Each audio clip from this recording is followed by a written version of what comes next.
to a sunset, I'm feeling so alive. Coffee in the morning, it's the best way to survive.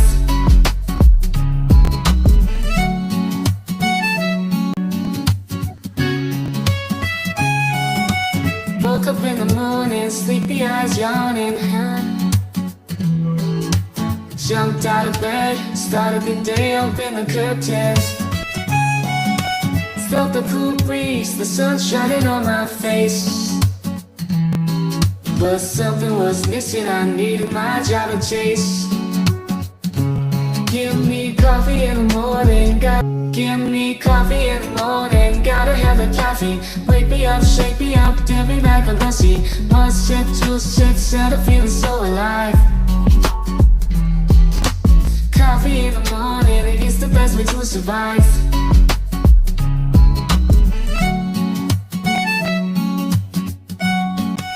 Felt the cool breeze, the sun shining on my face.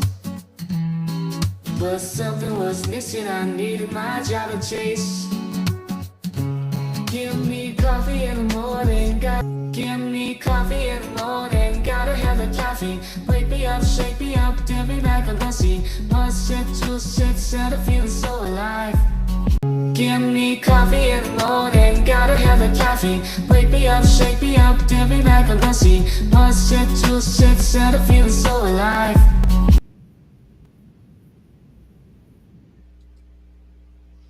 Welcome back, everyone. Welcome back. Thank you. Let's see here. All right, did everybody grab some lunch, whatever you needed, and Oh yeah, get settled in? Yeah, me too. I was hungry. I still need to go run back to get something from the kitchen, but yeah, I haven't eaten yet. I had to. I've been up since I got up at 3 and I went back to sleep, and then I ended up sleeping close to 5, which kind of shocked me. But yes, I was getting hungry. So we understand if you had to make a run for it.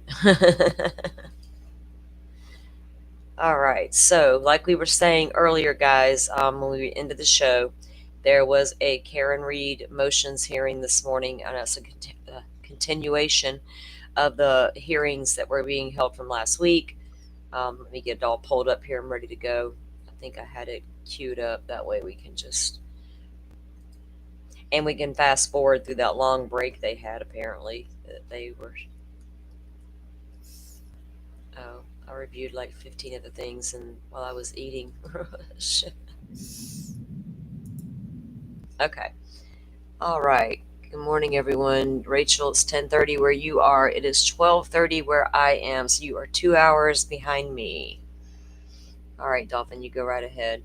Welcome back, Truth. Welcome in. All right, guys, we are going to cover we had a stream this morning where we just touched on some case updates in the Koberger case, the new document that came down as the order from the judge on the sealing of the documents, and a couple other little motions that were there that were, really nothing to those that we could see. And we covered the Ruby Frankie updates, but now we're going to cover the Karen Reed motions hearing, that was held this afternoon. My text messages from my phone just annoyed me. Sorry. Anyway, so that was apparently a long hearing, and we get to fast forward through all the stops and stuff, and we can stop and commentate. I'm just catching up on this case, guys. I did not watch the first trial. Firefly, you did, right? I did, yes. Okay, she's the only one of us here that watched. Dolphin, you didn't watch the trial, I don't believe. So Firefly did. I watched it. I watched it with Bob Mata's crew with Defense You did watch Diaries. it with Yep. yeah, I didn't watch it at all. So the two of you, we got two people here that did see the first trial, and I know, like I said, I did not. I purposely didn't watch it. There was a lot going on with that case that I didn't want to even look at, and plus I was like really deep into some Delphi stuff, so I was like one thing at a time. But the gist of the case before, that's what was kind of a turn off on it for me back then, but I've been watching it more, and now that we're coming up on a second trial, it matters a little more to me, right? And so I've been watching the hearings and trying to keep up with what's going on. I still need to school myself on some things, but I'm learning as I go. Man, when I started watching it, I had no idea it was going to last so long. And then you get like sucked in and you just have to keep watching. So Yeah, yeah. We do need Yeah, a do you coffee have- cup emoji. I'll have to work on that, Truth. You have Sallyport PTSD too. yes. Yeah, I think everybody over there in that case does. I do know about that. So, but like I said, I watched things as they were unfolding, but I kind of didn't want to watch a lot of the stuff that was out there before the trial because I wanted to see for myself without being influenced. But Yeah. I was so saturated with stuff that by the time the trial came, I was like, ugh. But now I have a different feeling on it. Well, so. I think one of the things that was huge about that was Turtle Boy and the influence of social media on that case. Like that was Well, huge. Yeah, but there was already some social media influencing going on in cases that just went next level with Karen Reed, right? Yes, And yes, right. it went next level, and that was part of the. Once all that starts happening, that's when I'm like, I'm out for a while, and I've done that with Delphi and Idaho. Peace out. Y'all can have at it. Argue amongst yourselves. When that's all sorted out, I'll come back. So here I am. All right, so this took place this morning.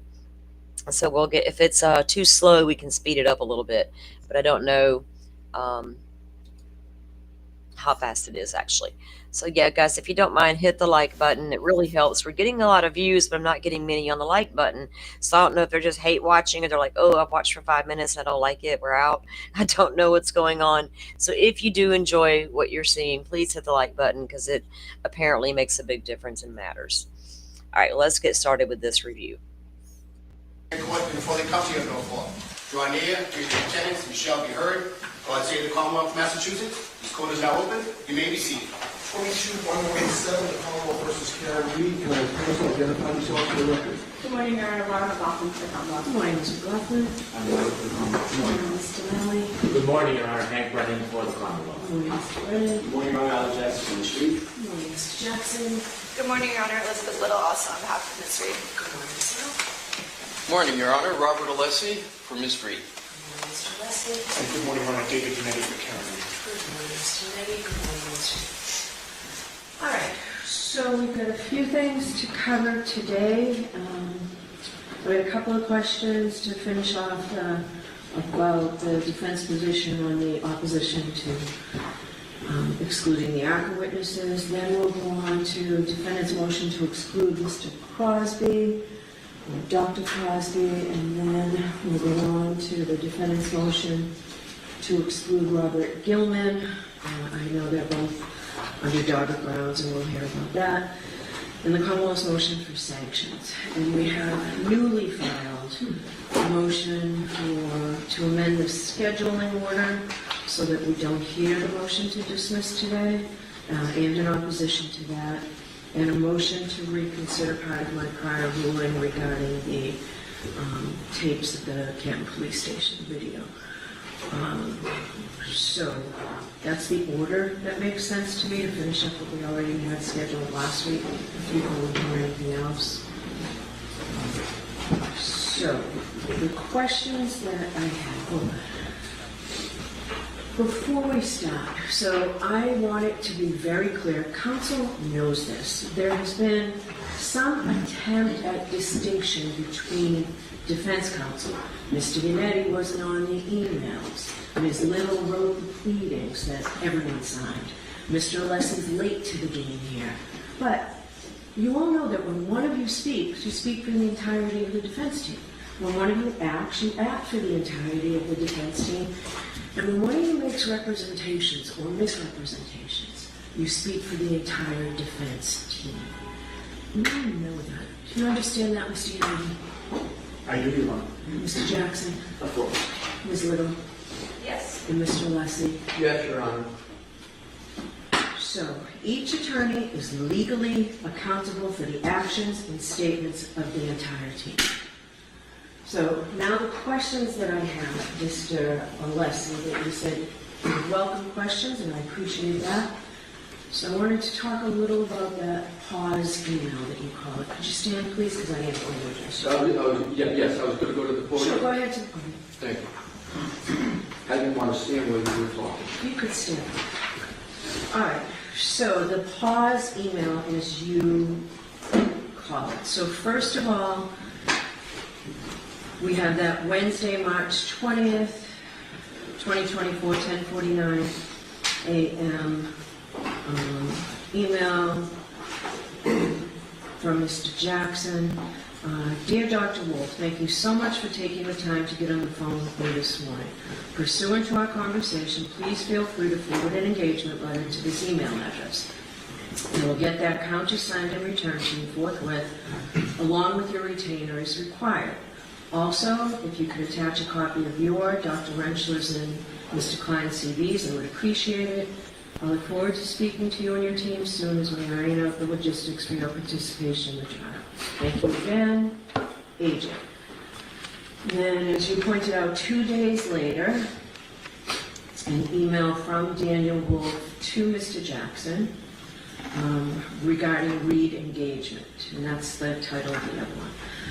Subsequent to our conversation on Wednesday, the U.S. District Attorney's Office has asked that we pause on any further conversation until we receive additional information from their office regarding our involvement moving forward. I will provide you an update when I have it. Thanks, Dan.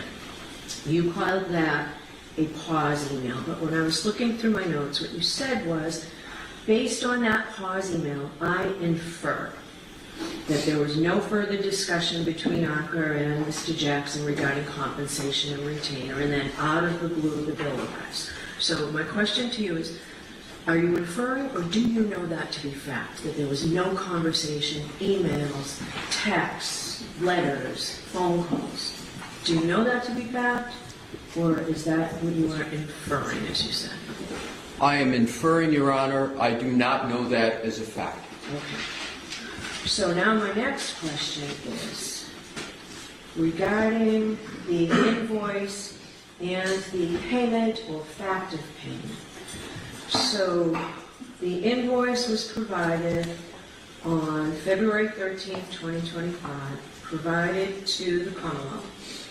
The bill itself was paid on July 25th, 2024. Why wasn't the record of payment produced at the same time? Same time as what, Your Honor? As the invoice. And you're referring to the record of payment being... Yes, why wasn't the fact that this payment was made? It didn't come out, for me, at least for the court, until I asked you midway through your proceedings. And in fact, I have the opposite. I have filed after that February 13th date, and I know Ms. Little filed something yesterday to clarify this. It seems pretty clear. This was filed, I believe, on the weekend, February 16th. In the Commonwealth's opposition, defendant's opposition to the Commonwealth's motion to exclude employees of ARCA, the Commonwealth's motion to exclude these exculpatory expert witnesses who were not hired or paid for by the defense is not made in good faith in a desperate and transparent attempt to keep exculpatory testimony of neutral expert witnesses from reaching the jury in this case. Going on to the next page, ironically, the Commonwealth accuses the defendant of failing to comply with her discovery obligations while conceding that the information is not in her care, custody, or control. Moreover, here, the defense has gone above and beyond its reciprocal discovery obligations and has already satisfied all of its mandatory discovery obligations under Rule 14 and turned over all additional information in the control and custody of the defense relating to the ARCA witnesses as ordered by the court at the last hearing, in spite of the fact that the defendant's reciprocal discovery is not yet due. How do you reconcile that? I had to ask you midway through your presentation whether that bill was paid. I'm going to answer it, Your Honor. I just want to make sure you were finished with your question. I learned February 18th. I'm going to repeat that. I learned. You don't have to I'm sorry. repeat it. And again, what you know and what all council know is one and the same. I understand, Your Honor, and I want to. So I'm answering your question. That's part one of the answer. When that was submitted on the 16th, I had not gone and done my investigation and gone through and asked all the questions that I did. So that's part one. Part two of the answer is, Your Honor, you've referenced that I didn't get to the payment until the middle of my presentation.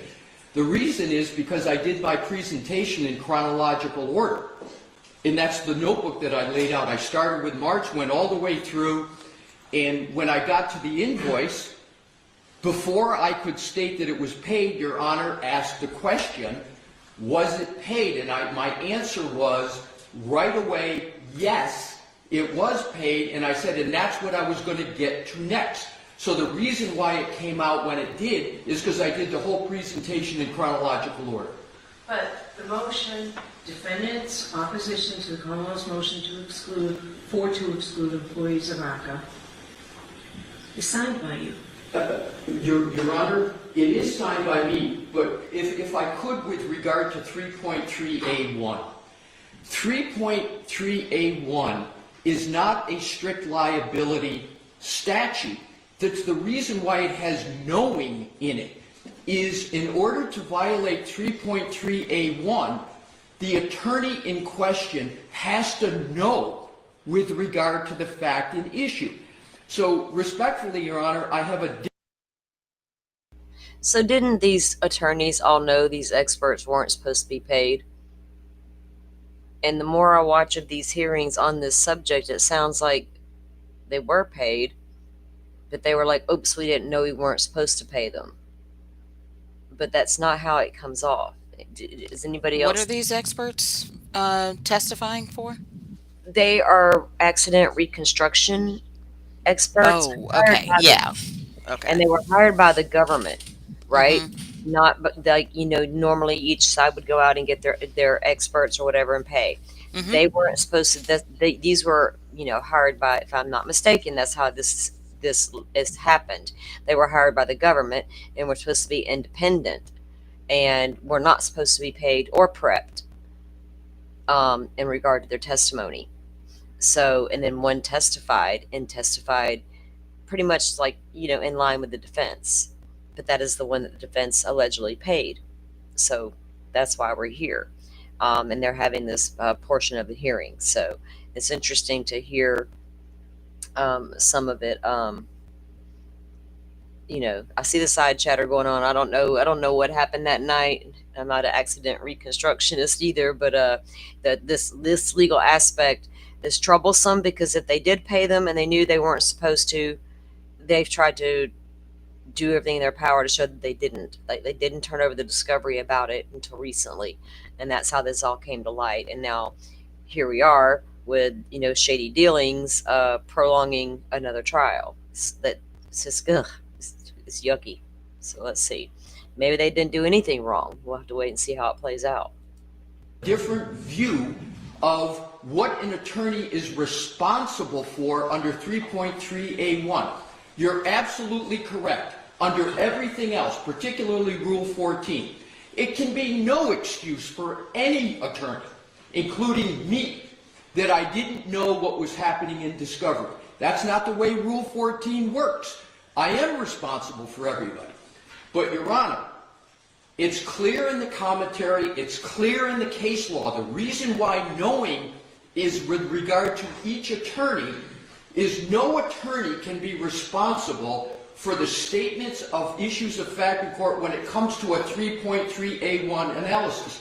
That analysis and construction, Your Honor, would render mere surplusage and read out the mens rea of knowing.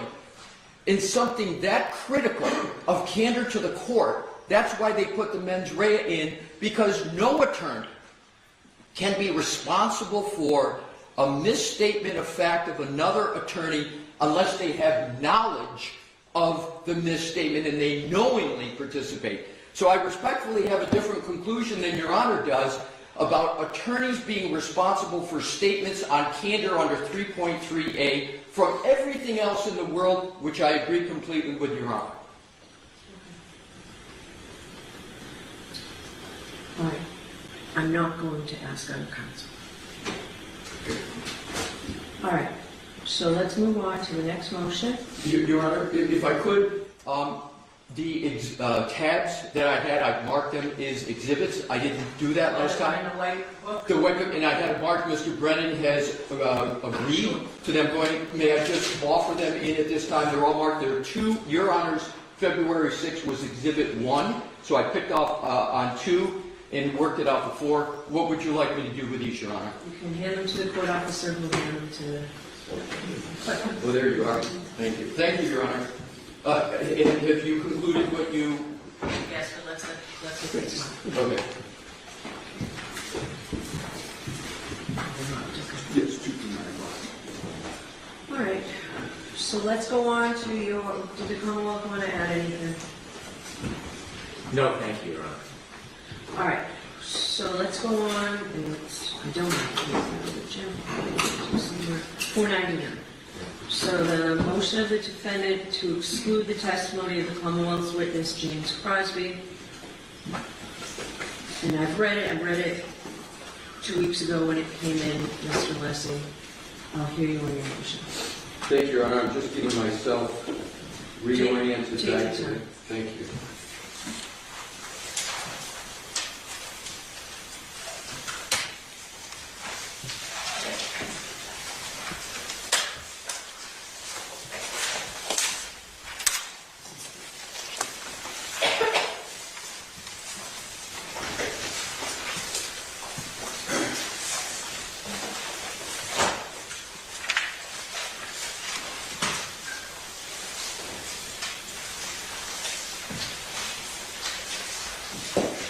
May it please the court. The entire proposed testimony of Dr. Crosby should be excluded because he is plainly not qualified to render the opinions that he is trying to render, and his methodology not only is not reliable, but it's not even documented.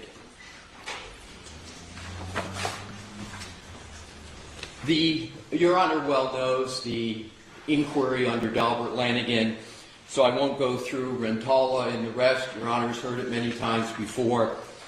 Under the qualifications prong, the crucial inquiry, Your Honor set the standard for the subject matter of his testimony. And what is the subject matter of his testimony?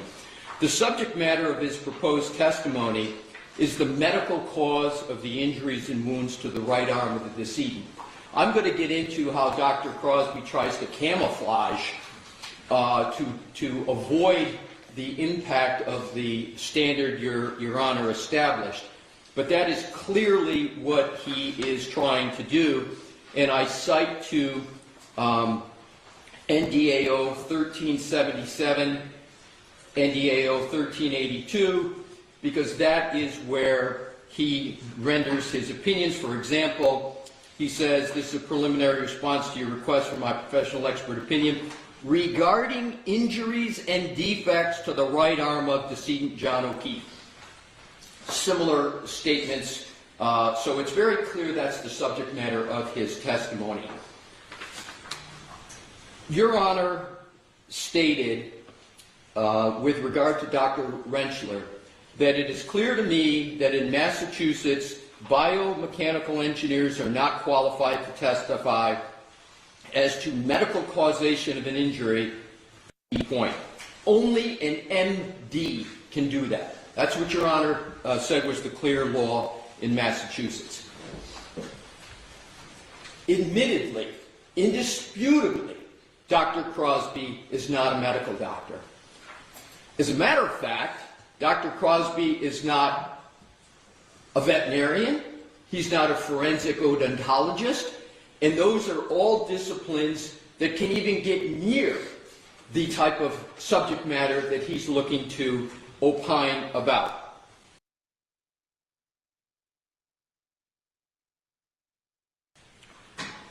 that very impactful standard, saying, well, you know, this case is not about the treatment of the decedent. It's not a case about the treatment of the wounds on the right arm, and yeah, you'd have to be a medical doctor to treat, but that's not what the issue is, so I'm okay.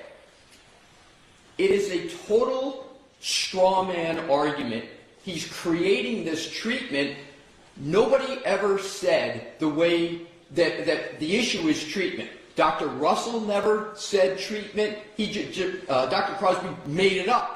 So he creates this straw man to try to avoid the medical causation opinion that he is given, and I think that's a clear indication that he is very, very sensitive to the issue that he's not a medical doctor. With regard to his area of expertise, it can't be more obvious than his own proclamations. He says the name of his consulting group is Canine Aggression. His purported title is Certified Behavior Consultant. So he himself dubs himself with regard to canine behavior. And that is what he is expert in. And of course, there's no issue whatsoever in this case about canine behavior, and more importantly, his own report doesn't discuss canine behavior at all. So in conclusion, on the qualifications prong, Your Honor, based upon Your Honor's standard, he's not a medical doctor. He's therefore not qualified to opine on the cause of the wounds to the decedent's right arm. The court need go no further than the qualifications prong to exclude all of his testimony, because all of his report is regarding the cause of the wounds to the decedent's right arm. And it almost is common sense that when someone is trying to opine on the cause, the medical cause of injury, that if you're not a doctor, with regard to the issue, that you're not qualified. So now let's go to the methodology of Dr. Crosby. His methodology is essentially, he took measurements of one dog, a dog named Chloe, that it purports to be Chloe. He didn't document that it was. There's no documentation of that. But let's assume, hypothetically, it is this dog Chloe. So what does he do? He takes measurements. This is what he did first, and I'm going to get to what he's just recently submitted. So what does he do? He takes measurements, anesthetizes the dog, takes measurements of the teeth, and then he takes those measurements and he tries to apply them to photographs of the decedent's right arm. And he basically says in his methodology, I am measuring the distance between the canines, I'm taking other measurements of the dog's dentition, and then I'm going to compare them to the decedent's right arm in a photograph, and I am going to opine that the measurements of the dentition don't match up with the measurements and distance of the wounds on the right arm. Therefore, this dog couldn't have caused these injuries, and therefore these wounds are not caused by a dog. And this dog, so he says not only not Chloe, but no dog. Then he goes even further and he says, and I believe the cause is some sharp object. So now we have him going even beyond a dog, and he's claiming that it was caused by a sharp object. It just goes to show you how far he is afield of what he is doing. So he's not a medical doctor, so he's now performing essentially another diagnosis of the wounds to a human. He provides zero evidence of any experience in determining whether a wound on a human is caused by a dog or a sharp object. And his methodology, Your Honor, is remarkable for several other reasons. First, he uses a hospital wristband to take his measurements because the photographs of the autopsy didn't have the ABFO ruler in them. So he tries to use the wristband as a surrogate for his measurements. He provides no support whatsoever for using that surrogate. And what do I mean by support? And he's referring to his state's witness, expert witness. I don't like that measuring with some weird object. Yeah, sounds like this doctor needs to stay in his lane. Exactly. I He's not even a doctor. He's not even a doctor, is what he just said. No, Well, not a medical doctor. He's He's a not a medical. PhD. Gotcha. Yeah, exactly. I mean, we had a damn cell phone alleged expert over in Delphi Googling information. Once something come up in court about, being plugged into Libby's phone, this guy has to go and Google it. I'm like, hold up. Now, I'm not, you're supposed to be an expert. I can Google as well, So I want an expert to be a real expert. I don't care which side you're testifying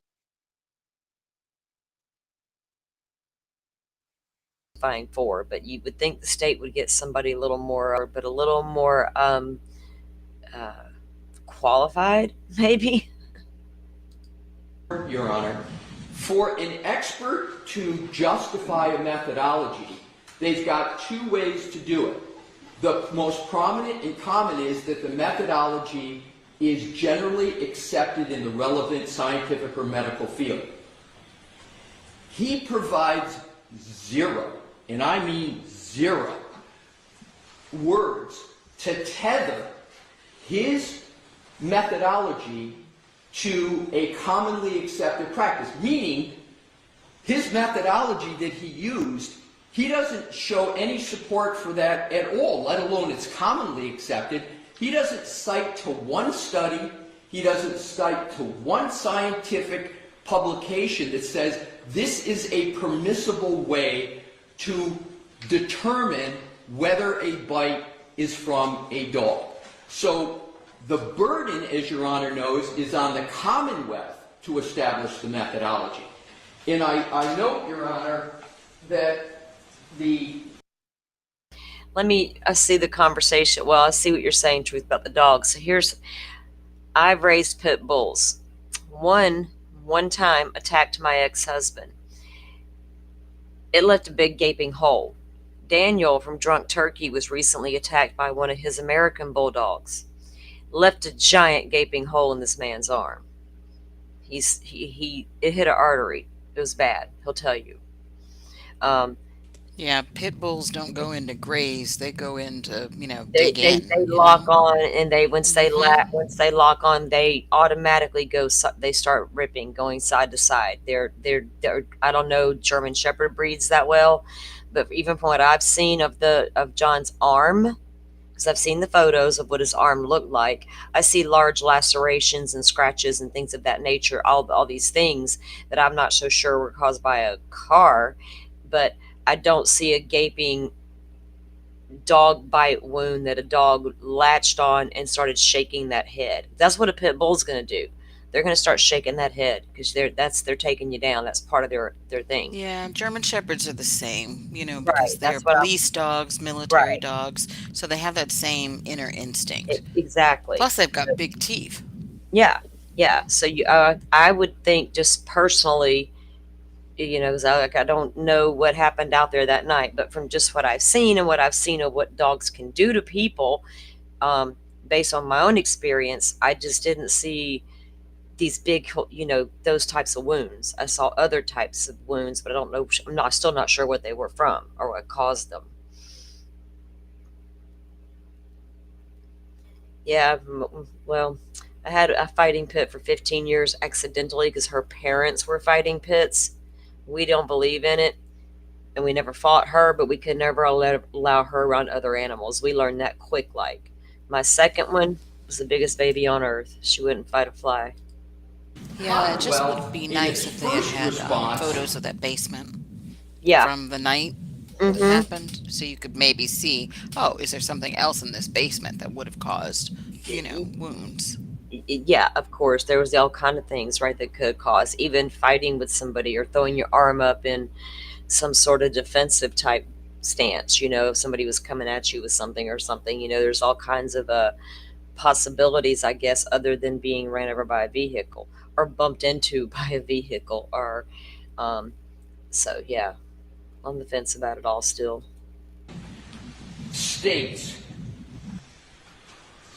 in the third paragraph, Dr. Crosby engaged in recognized methodology to study the abrasions on John O'Keefe's arm. What recognized methodology? Where is it? It's not in his report, and it's not even in the opposition. So they try to brush over with a conclusory statement, Dr. Crosby engaged in recognized methodology, when it's nowhere in their opposition. Where's the recognition for it? Second prong of Daubert. Then what they say about methodology in the same paragraph, they say the methodology employed was based on facts, science, and study. What do they cite to? They cite back to Exhibit 1, which is his report, which has not one footnote, not one reference in his report to support it. So the statement the methodology employed was based on fact, science, and study is a bald conclusion with no support at all. And this was the opportunity for the Commonwealth. I put it pretty clearly what the challenge was, for them to come back and say, oh, no, the methodology, it's recognized, and here is the basis for it. It gets worse for the Commonwealth, Your Honor, on the methodology, because there are potentially some methodologies that might be used. They're called into serious question, but one of them for humans, not for dogs, is what the ABHO talks about is the dental mode and overlay method. And that is basically take a mold of dentition, and in the most recent submission, the Commonwealth put in, very belatedly, but I can deal with it, that Dr. Crosby now says he took molds of the dog's teeth. And so I'm going to accept arguendo that he did that, and he did it correctly. But what he misses is those molds are meaningless unless you come to part 2. You've got to take those molds and compare it to something. And the something is what's called the overlay method. And what is the overlay method? And this is all set forth in our opposition, and I've got citations to the exhibits, which I'm going to go to. The overlay method is the part 2 you apply the mold to. So what you do is you take tissue samples of the wound, and you make, there's a variety of techniques you can do, but you basically create the wound on a model, and then you compare the mold to the model to see if they match up or don't match up. He never engaged in the second part of what is, even with 2 parts, is a questionable methodology. He doesn't employ the overlay method, the part 2.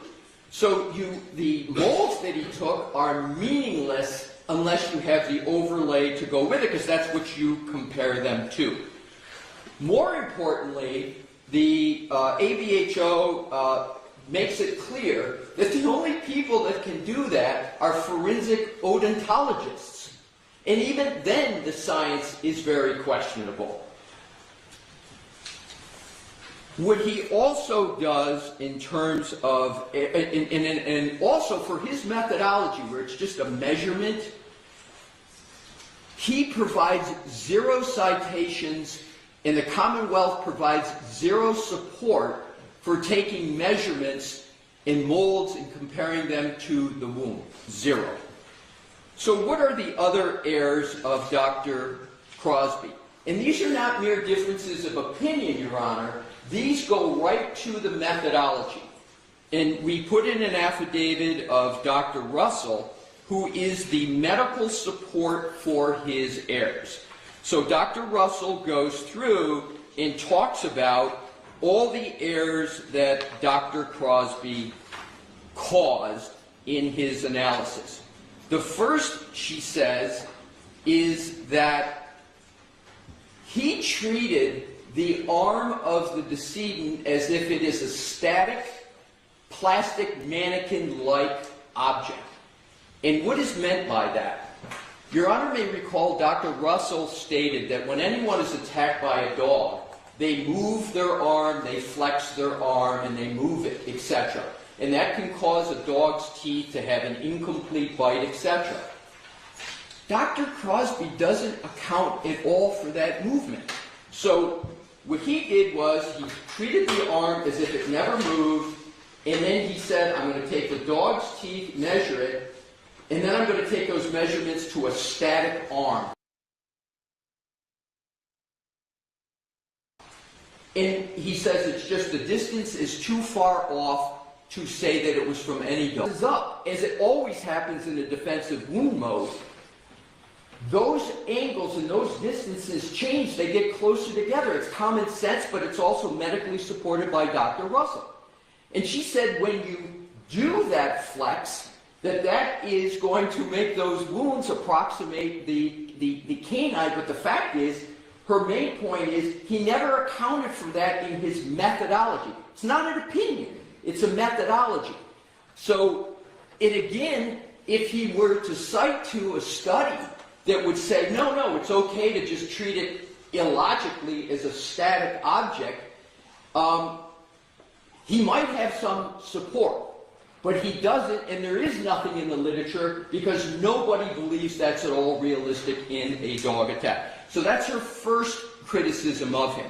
She also states that the photos that he used, there's no documentation of who took them, how they took them, and we all know in forensic photography, those people who take those photographs have to be trained, they have to give a fair and accurate depiction, and you can look at one of the key photos, it's blurred. So it's obvious that there's a problem with one of the photos.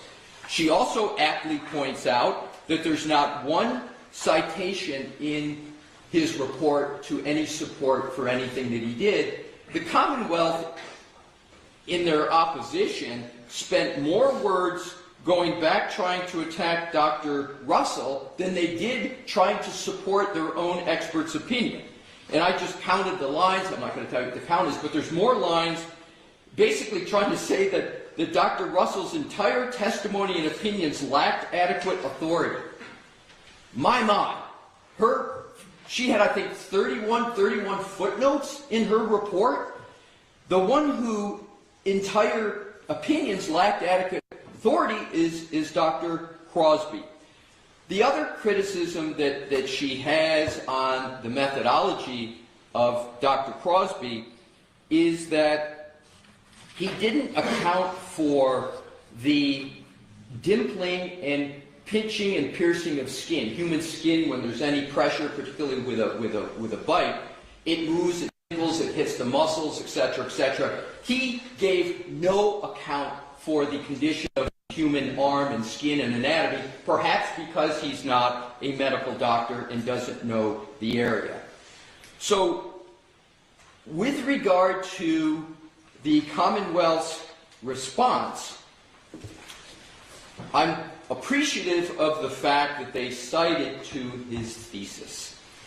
So what they say is, in the second paragraph, they said his master thesis, the specific use of evidence in the investigation of fatal dog attacks, has been peer reviewed. So what did I do?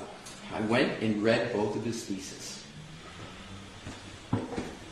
What I found is particularly probative of the issues I just raised.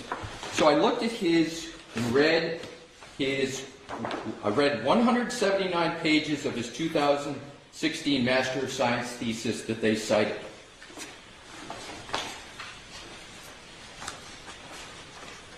In it, he talks about,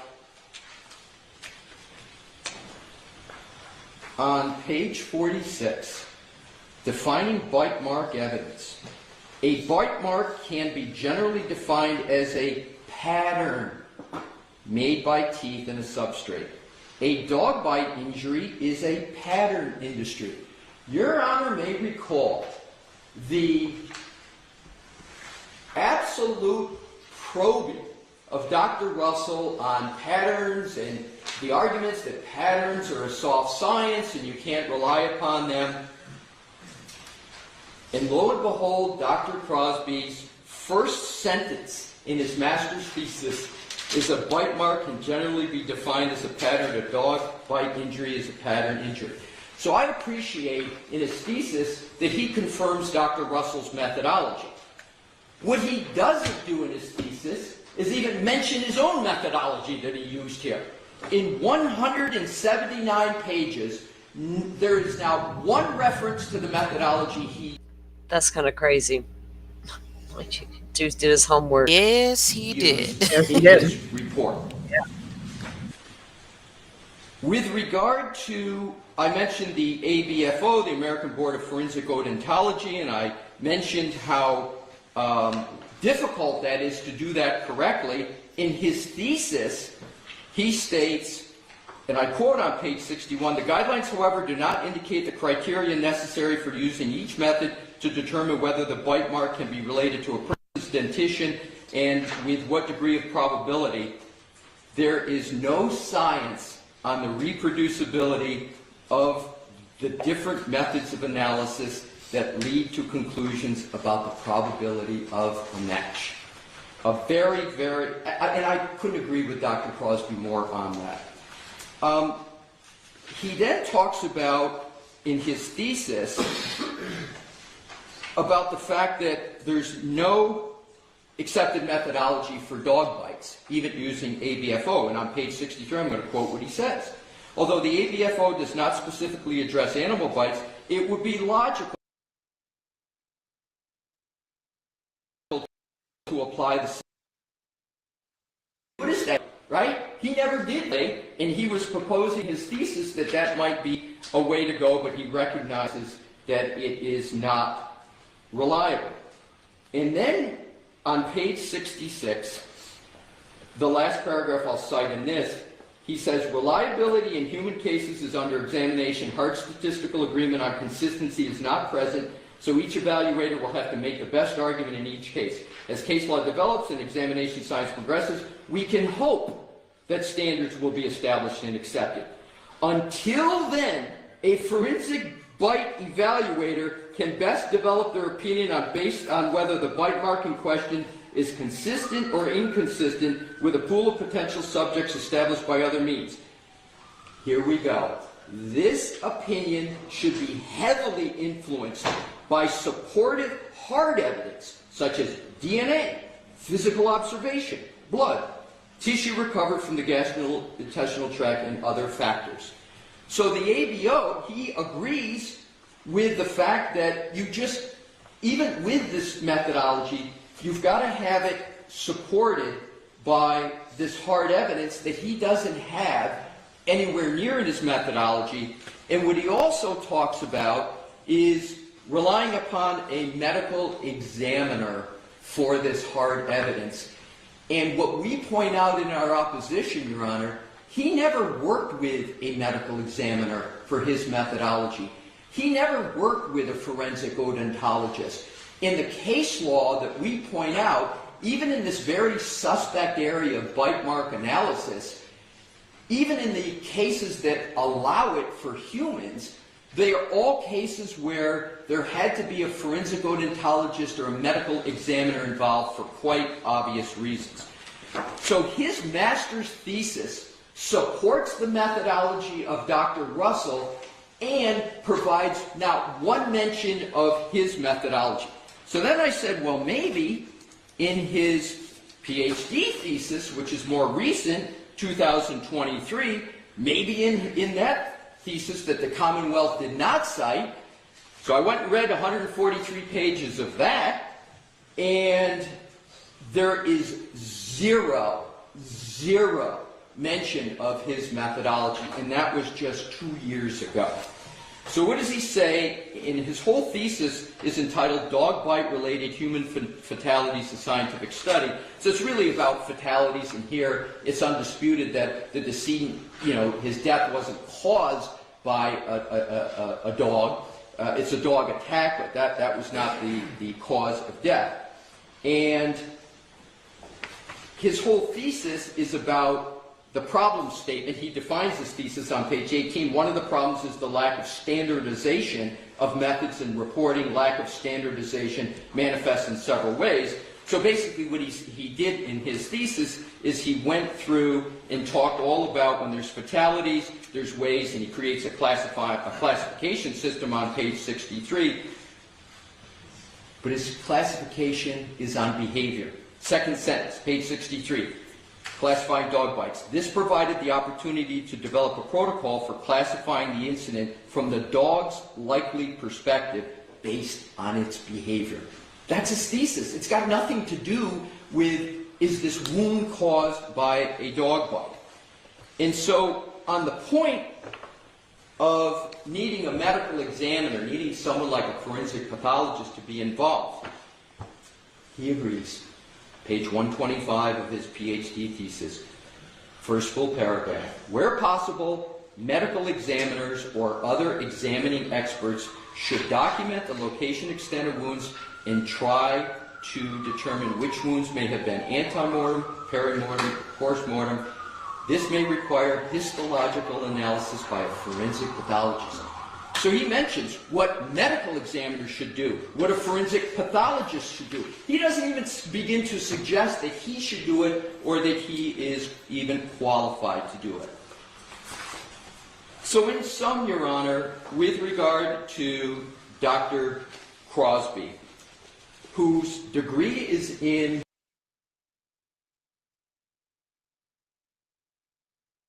veterinary science, I don't know what that is. Dr. Russell doesn't know what that is. It's certainly not a veterinarian, although he was a police officer for 22 years. And even then, he wasn't like a canine police officer. He had an interest in them then. And it wasn't until he retired that he became active in dog behavior and how dogs behave, if they're aggressive, etc., etc. So why is it, Your Honor, that we respectfully submit that he cannot testify with regard to the subject matter of his report, which is the medical cause of the wounds on the decedent's right arm? He's not a medical doctor. He's not a forensic odontologist. He's not a veterinarian. He has none of the qualifications to do that. And he surely doesn't have any qualifications to say it wasn't a dog, but it's a sharp object. And then with regard to his methodology, he doesn't document at all how that methodology is generally accepted. He doesn't even, nor does the Commonwealth even talk about the non-exclusive Daubert factors and how they might satisfy that alternative. And lastly, when he speaks and writes a master's thesis and a PhD thesis of just 2 years ago, he doesn't even mention the methodology that he used. So, Your Honor, in Your Honor's opinion about Dr. Russell, stated that it was a close call for Dr. Russell in her ability to testify. If it was a close, no, not if, since it was a close call for Your Honor, I believe it is as distant a call as possibly could be made with Dr. Crosby. So I respectfully request that he be excluded. There's no need for a Daubert hearing. It's plain on the papers, and it's not something that is curable. The Commonwealth tried to submit very recently a mold Interestingly, they never tried to document the methodology, tether it to study, show that it was recognized. They've now had 2 tries at it, and they haven't come close, and I'd urge the court to reject it. A jury should not have to hear from a dog behavioralist on what was the cause of the wounds to the right arm of the deceased. All right, thank you very much. I'd have to agree with that. That's not much of an expert right there. Not for that. Oh no. I wonder what. See, I didn't see either of these experts testify in the first trial. But from the little bit I'm hearing on that particular expert, I don't think I would have been impressed.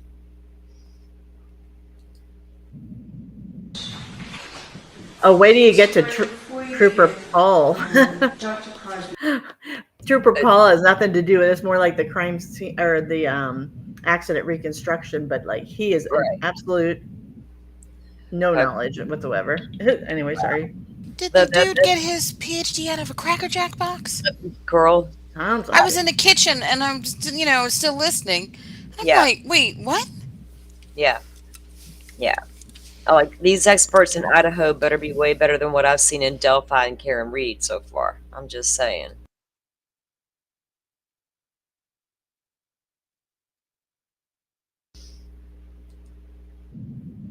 he is not going to testify that this injury appeared to have been caused by some sharp object, is he? Are you planning on bringing that in? I wouldn't ask him to do that, no.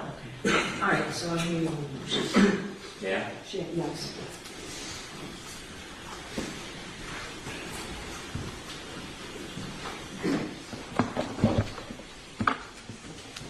Mr. Alisi tries to point out differences between Dr. Russell and Dr. Crosby, and there's always going to be differences between experts. One difference is that Dr. Crosby has actually testified in state and federal courts regarding dog bites before, where Dr. Russell never had before this case. And so, in preparation for Dr. Russell, we provided not only a CV, a history of his education, but also an actual report. An actual report of what Dr. Crosby did, the methodology explaining his analysis, his examination of Chloe, and his testing. And that was provided to the defense prior to any testimony that he will have on the stand. When we look at the summary that's provided, Dr. Crosby has testified in numerous cases before. So did no experts testify the first time around about these dogs, or did that particular expert not testify? Anybody know? Firefly's the only person in here who would know. They said that there was no need for a Daubert hearing. I know that's to test the validity of his background, right? Mm-hmm. See if it's even admissible. So I'm I assuming. don't recall how many experts on the prosecution side. I do remember Dr. Russell. Okay. Maybe it's How do you somebody. put a guy up on who's never testified before, though? But it's going to be a and say, "Ooh, new this is an trial. expert." This is their motions hearings to try to keep that expert out. Right. So I don't know if it's someone that was brought on new since the second trial is coming around. You know what I mean? Mm-hmm. If they testify first time around, then they're new.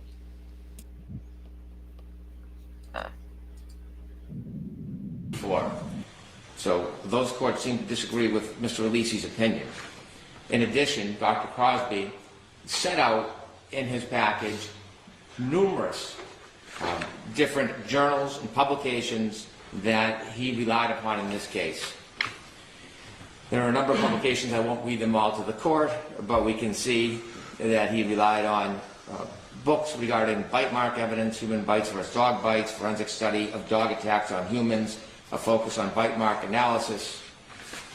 The list is comprehensive. Variable mechanisms of dog-related deaths, life-threatening dog attacks, a devastating combination of penetrating and blunt injuries, fatal and near-fatal animal bite injuries, on and on. These are materials that he has studied, he's familiar with. Dr. Crosby has the qualifications to testify, not simply because he's testified in state and federal courts before this case, but also because of his studies and his education. It seems as though Attorney Alisi is trying to bind the court regarding a comment of the necessity for a medical doctor. There is no requisite that an expert in this field needs to be a medical doctor. There is no cases that they provide that bind that limitation. The qualifications of Dr. Crosby are outstanding and significant. He studied at the College of Veterinary Medicine. He completed coursework in forensic animal behavior analysis, animal crime scene, bite mark analysis, veterinary forensic pathology, forensic crime scenes. He is often called to go to autopsies around the country to study wounds and determine if they are bite marks, if they are dog wounds, and if they can be attributed to a particular dog. He served as acting chief. Is that in the papers? The different autopsies he hasn't, I can supplement the autopsies he's been to, and I can also supplement specific cases where he's qualified. He has listed a number of cases in the back of his package. So do I have the packet? The exhibits that I have are attached to the Commonwealth's, the defendant's motion. They have. I don't know that I have all the reports. Exhibit 1 has Okay. Dr. Crosby's report that has all this information in it. Okay. And as I mentioned on a previous tape, Dr. Crosby actually went and examined Chloe. And when he did that, he verified that it was in fact Chloe. He did molds of Chloe, and there was a subsequent report regarding those molds, which clearly demonstrate that the distance with Chloe's spacing in his teeth. So sort of as an aside, based on what Mr. Leslie argued, the verification that it was in fact Chloe, has the Commonwealth provided that information to the defense? We have, and we can provide that as a supplement to the court, the verification of Chloe, and we can also provide to the court the bite mold analysis report of Dr. Crosby, which is not in this package. I think that's attached here. I have the photographs. That's part of the original report, but then he actually took a mold of Chloe's jaw and teeth, and then I asked him to supplement a report regarding the mold. And that's been provided to the defense? It has, but it has not been provided in this package, so I can provide that to the court. So I'll supplement those two different items for the court's reference. In addition to his experience, he was Chief of Animal Care and Protective Services of the City of Jacksonville. He had oversight and approval of criminal investigations. He trained staff in dog bite and dangerous dog investigations. He served as the Animal Control Division Manager for Bay County, Florida from February 2008 to 2010. He has training and experience, including certifications in humane euthanasia of animals, legal restrictions of methods and reasons for euthanasia. He's investigated numerous complaints of dog bites, and dog behavior. He's published. I had shown the book to Dr. Russell when she was cross-examined. He has a number of engagements where he teaches. Dr. Crosby is well recognized in the field. He has employment in other projects other than his business. It includes a research associate canine brain project, 2023 to current. It's associated with Harvard University. Duties include the investigation and documentation of dog bite and related human fatalities. Also, Division Management Consultant for Animal Care and Protective Services, City of Jacksonville in 2016. He is a professional dog trainer, behavioral consultant. He has provided expert witness testimony in cases of dog bite, dog attack, dog-related fatalities. Now, in Dr. Crosby's report, he outlines his methodology, and you can see it is specific, it is detailed, it is consistent. And so when we compare, I'll refrain from getting into too much of a comparison, when we see the actual study of dog bites, we see something different in Dr. Crosby's report. They're not unsupported claims that change from time to time. You can see that there are the pictures of Mr. O'Keefe's arm, and we can see the band in which he used to measure. You can see multiple pictures of Chloe's jaw, mouth, teeth, canines, incisors, and then you can see that he has measured the distance of all of those teeth specifically. And then in his methodology, he outlines each group of lesions specifically. Lesion group 1, lesion group 2, And then he goes into an analysis of the different groups of lesions. He explains why they are wholly inconsistent with both a dog bite and any animal bite. And he also describes and explains that the distance between the wounds are totally dissimilar to Chloe's mouth. He does look, as Mr. Alisi suggested, at other support, such as DNA. And in fact, he embraces other support. In this case, there is no canine DNA, significant to Dr. Crosby because in virtually every case, he finds canine DNA. So he does look to alternative sources. And mindful, there was pig DNA found, so it wasn't as if the sample was obliterated or destroyed and there was no materials available for testing. It's just the unfortunate consequence that there is no animal DNA. And so while there are different methods, and some of the things that Attorney Alisi spoke about, dentition, deal with human biting, not dog biting, his methodology is set out very clearly on how he came to these determinations, what he did in his study. He actually engaged in an investigation in this case before providing his opinions. So Dr. Crosby is well qualified. He has been accepted in state and federal courts before this case. He did a thorough examination. He has ample support for his training and experience, and his opinions are soundly based, not on hypothetical or rhetoric, but on the facts, on the details in this case. He has never changed his position from one event to another. It has always been the same in this report, has not wavered, and he is highly qualified to appear in this case in rebuttal if necessary, if Dr. Russell is to take the stand and provide some or any of the opinions that she provided before. All right, so just to be clear, the Commonwealth does not intend, if I permit the testimony, does not intend to call him a new case in chief? Absolutely not. Okay. All right, Mr. Alesi, any follow-up? Thank you, Your Honor. Thank you.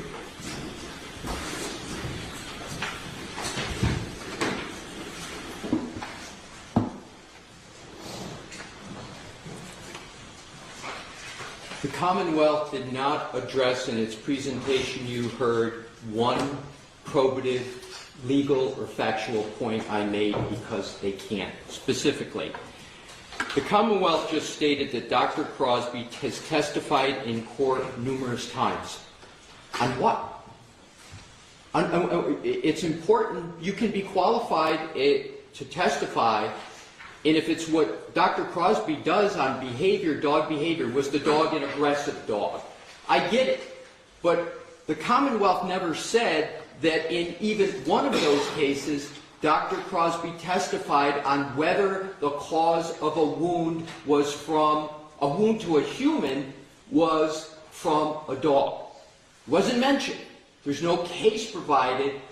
As best as I could, I looked at those cases. I couldn't find many of them, but I didn't see any indication that he testified and was allowed to testify that the cause of this wound on a human was from a dog or a specific dog. Point number two. Mr. Brennan mentioned he cited numerous journals. Your Honor, I would ask the court to take a look at his report. There is now... Hold on, so that's Exhibit 1 is the Yes, exactly. Just give me a minute. Just put it back again.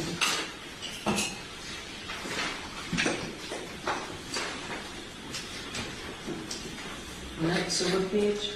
Every page. The point is, there's not one footnote in any of his reports. So he does go through his purported methodology. I've never said he didn't present a methodology. My point is, his methodology is not accepted, let alone generally accepted, and nowhere in his report does he say this methodology, this measurement methodology, is accepted at all. And you have to either show in Dalbert Lanigan that either your methodology is generally accepted in the relevant medical community, or that you can satisfy the Dalbert factors, which I'm going to get to. But Mr. Brennan said he cites to numerous journals. Your Honor, this is what Mr. Brennan has to be referring to. If Your Honor would please turn to NDAO 1400, very much toward the back.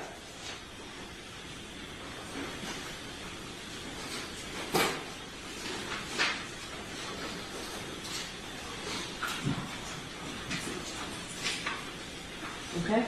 So he's got it in alphabetical order. Importantly, the page before, 1399, at the bottom is entitled References and Materials Consulted That May Affect My Opinions in This Case. You can't have an expert report that does a data dump of references and says, there might be something in here that I might have considered that might affect my opinions in the case. And that's exactly what he did. And the only conclusion I draw from this is his methodology isn't in any of them, because if he had to cite which one of these contained his methodology, he would have to be creating fiction. So when Mr. Brennan says he cited numerous journals, well, he did, but where does he tether his methodology to one of them? He doesn't because he can't, because his methodology, to the best of my research and Dr. Russell's, has never been accepted by anyone. So then what Mr. Brennan stated was that he participated in autopsies. My point exactly. He participated in them. He obviously doesn't perform autopsies, so it had to be with a medical examiner or forensic pathologist. He didn't do that in this case. There's no statement by him that he worked with a medical examiner, etc. So I think the inference the Commonwealth wants Your Honor to take is, because he's participated in autopsies, he must have been the one that determined whether or not the wound is from a dog. There is zero evidence in any document from which even an inference can be taken. There's no foundation fact from which the inference can be taken that that's what he has done. He mentions a book that he tried to use on Dr. Russell and, for whatever reason, immediately truncated it. I will just reference that book is not peer-reviewed, but importantly, nothing in the book that Dr. Crosby wrote, and I thank Mr. Brennan for bringing it up, there's nothing in that book that sets forth the methodology that he used here. It's not there. With regard to he's well recognized in the field, that's exactly what Mr. Brennan's words he just used. He's well recognized in the field. What field? For Daubert, you gotta have experience in the subject matter. I don't know what he means by field. Is it dogs, dog behavior?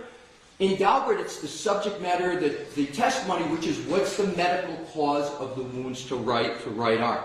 That's not documented. That's not even stated.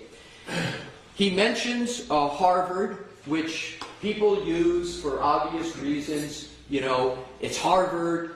But what is it that he is participating in Harvard in? This was from the words of Mr. Brennan. Canine brain behavior. I didn't hear anything that he's at Harvard opining on the cause of wounds to humans and whether they're not from a dog.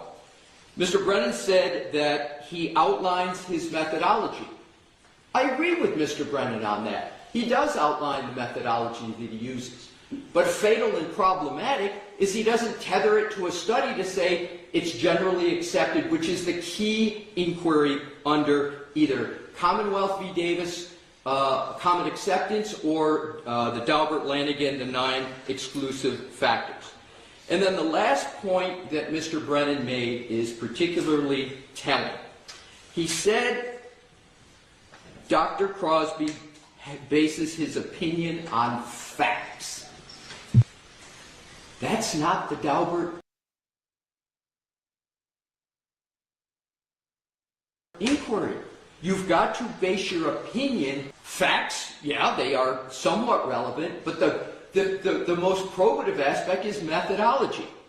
So I am still, after all this time we've argued this, waiting to see where is the study, where is the documentation that the methodology that Dr. Crosby used, that a medical doctor, Dr. Russell, so thoroughly criticized, where is that methodology documented in one of these many references at the end? No footnotes in his study. I believe, and why isn't it, Mr. Brennan didn't respond at all to my points about Dr. Crosby's 2 theses, where you would expect his methodology to appear, and it's completely absent from there. So the question is, in conclusion, where is the home for his methodology? Where is the home? Where is the home in the scientific literature? It's an orphan methodology. It has no home because it's not generally accepted. So he is not qualified under Dalbert Lanigan, and his methodology is an orphan. And for those reasons, not only can he not testify with regard to whether the clause is a sharp object, but he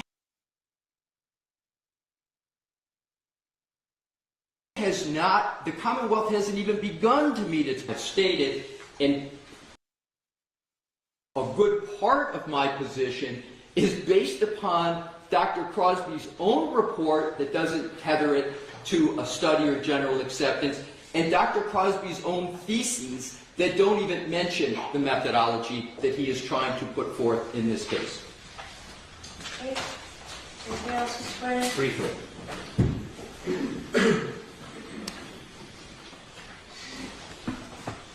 On page 6 and 7, Dr. Crosby offers court cases in which he has testified and provided expert opinion. I will give you specific cases where he's been qualified in state and federal court. Mr. Lisi harps on the idea of methodology. If we remember Dr. Russell's testimony, it wasn't until later in her testimony that she introduced this idea of pattern recognition analysis. And we hear very little about the details. What we knew or learned from Dr. Russell is that she couldn't identify any of the wounds, none of them independently, just collectively. In fact, I think she opined that she was the only expert in the country that really could perfect the art of pattern recognition analysis. Attorney Lisi's arguments are the fact that he doesn't like the way Dr. Crosby wrote his report. But what I can say for Dr. Crosby is at least he wrote his own report. And when you look at Dr. Russell's affidavit in support, there's something, to be intellectually honest about it, striking. Kind of like her original report, where it was clear to me that it wasn't fully written by Dr. Russell. You look at that affidavit, it is not consistent with the testimony or the mannerism or the way that expert speaks. And so a lawyer can craft an affidavit and help craft a report so it meets What? He thinks what? She used ChatGPT to write it? I mean, what? I guess so. No, that copy and Was paste. he married to her for 40 years and he's aware of how she speaks? True. Give me a break. Wow. Yeah. Reaching. Yeah, but like, yeah, he needs to tell me where he's getting his information from. Oh, I'm sorry, I couldn't resist. idiosyncrasies. You're good. But that is not the arbiter if somebody's qualified. Dr. Crosby is qualified, he has experience, he's testified and been accepted by courts before. Thank you. Okay. So before we move on to the next motion, the next motion was, it was filed after the other motions that we finished here. It was filed on February 21st, I believe. Defense motion to exclude, February 21st. Defense motion to exclude certain testimony of Commonwealth witness Robert Gilman, and in the alternative of Dalbert hearing. So the last time we were here, I wasn't sure we would reach this. I think it had just been filed. So I don't have an opposition from the Commonwealth. I don't know if you wrote one, if you planned on writing one, or if you just wanted to go forward, and also whether you're prepared to go forward today. We do not have a written opposition, but we are prepared to go forward today. Okay, so I will hear you. Mr. Leslie, this is you again, right? It is, Your Honor. All right, so I'll hear you.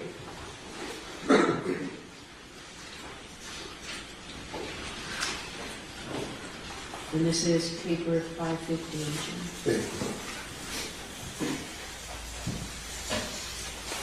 May it please the court,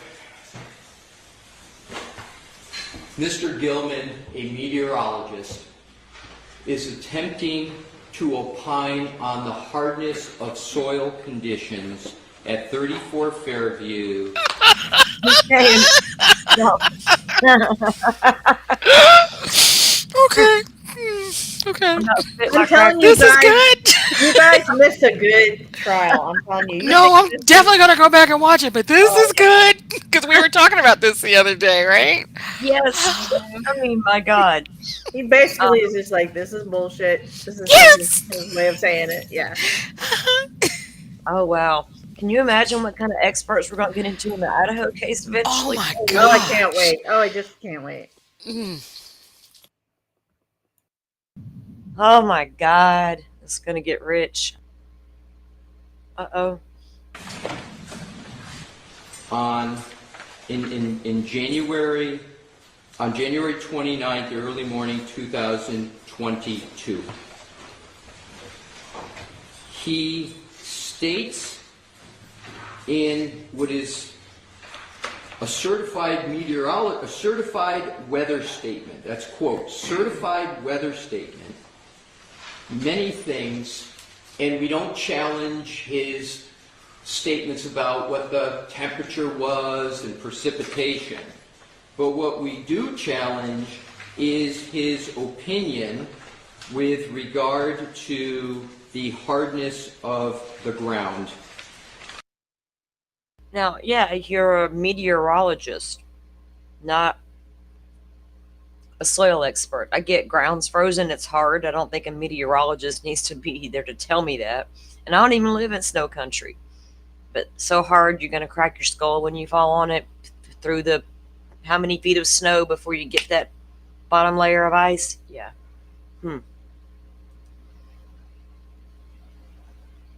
Well, there was no snow when he allegedly fell. Like, it was starting to snow. Well, Just saying. I But thought yeah. all this was, wait, okay, because I thought all this was going down during a blizzard.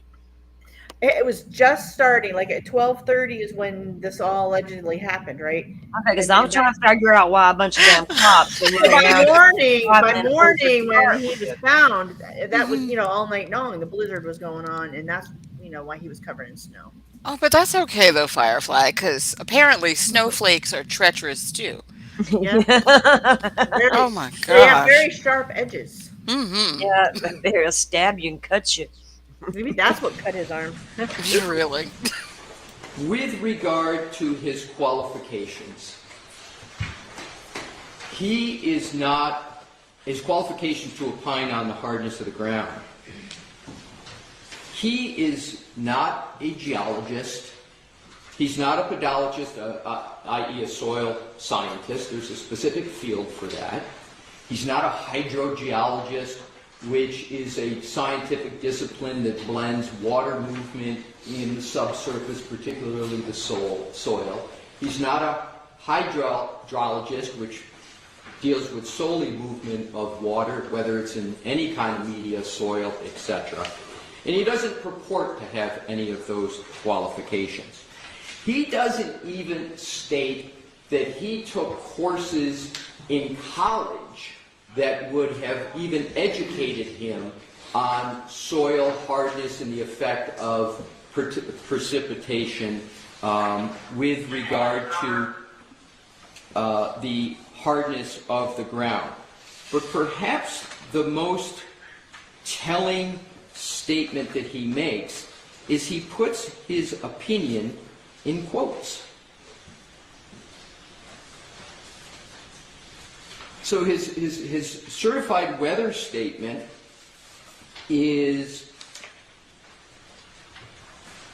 hard as a rock, I believe. I'm looking for it. So I'm sorry, there were a couple of exhibits attached to your affidavit, Mr. Leslie? Yes. So one's Exhibit 1, I don't see any. I'm sorry, Your Honor, it's Exhibit 1. Okay. It's his February 3rd, 2025, quote, certified weather statement. Okay. That is it. And at the bottom of it, it's got in the quotes, the Okay, I see it. All right. I don't see anything that says certified weather statement. it's an email, right? No, his report is exhibit, well, it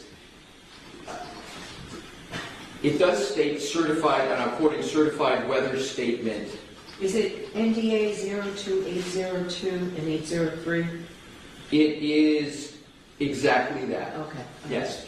So Your Honor, he puts his opinion in quotes, which to me is an indication he's speaking in lay terms. I've never seen an expert put an opinion in quotes. And he does not tether that opinion to any methodology. As a matter of fact, Your Honor, and that's the entire basis for what the Commonwealth is proffering is support that one, he's qualified, and two, that his methodology is reliable, but he doesn't even state what his methodology is that he used to come to that opinion. I've never seen a proffered expert not even state what the methodology is. He doesn't say how he came to that conclusion. So it's the burden, as we know, of the Commonwealth who's offering the witness to demonstrate by a preponderance of the evidence.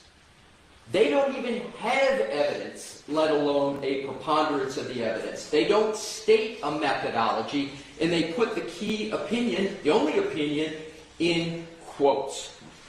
And, Your Honor, there is a deep and typical of science, complex way to determine hardness of ground. And he doesn't even begin to discuss that whole science. And Your Honor may recall in previous Delbert Lanigan hearings, I cited to the Goodman case, the Pasteur case, and the courts in Massachusetts has said, in addition to going through making sure you've got a methodology, the court can also use it's the words of the court's common sense.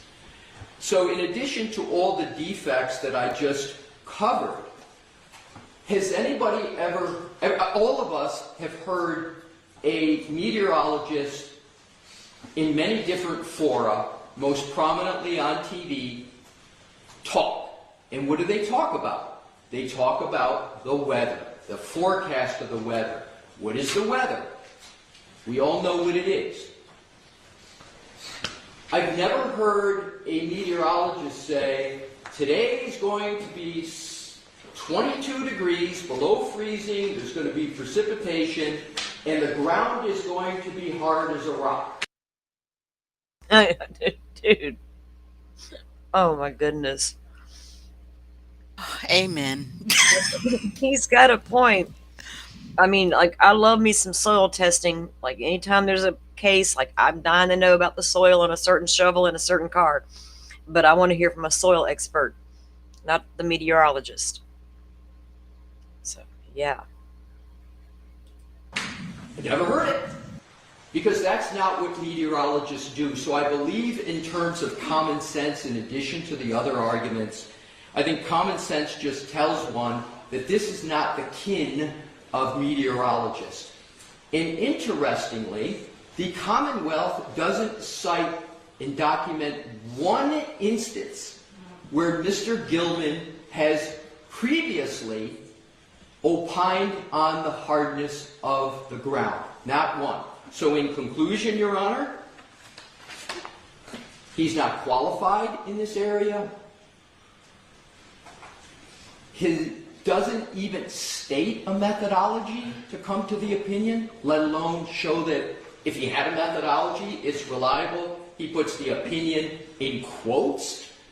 I think the only reasonable conclusion from that is he's using layman, like an idiom, a term that people just use. You know, his head's as hard as a rock, whatever. But that's not science.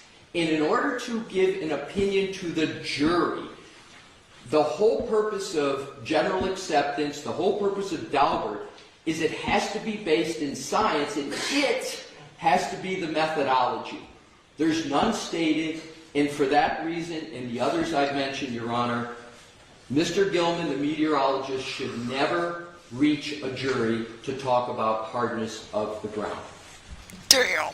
Thank you. Mr. Brennan, first question, do you intend to call this witness in your case in chief or for rebuttal? I do. Case in chief. All right, I'll hear you. Thank you.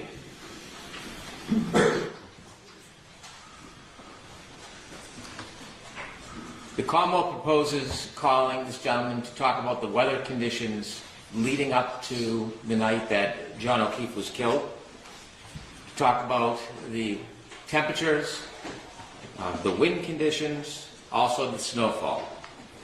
It seems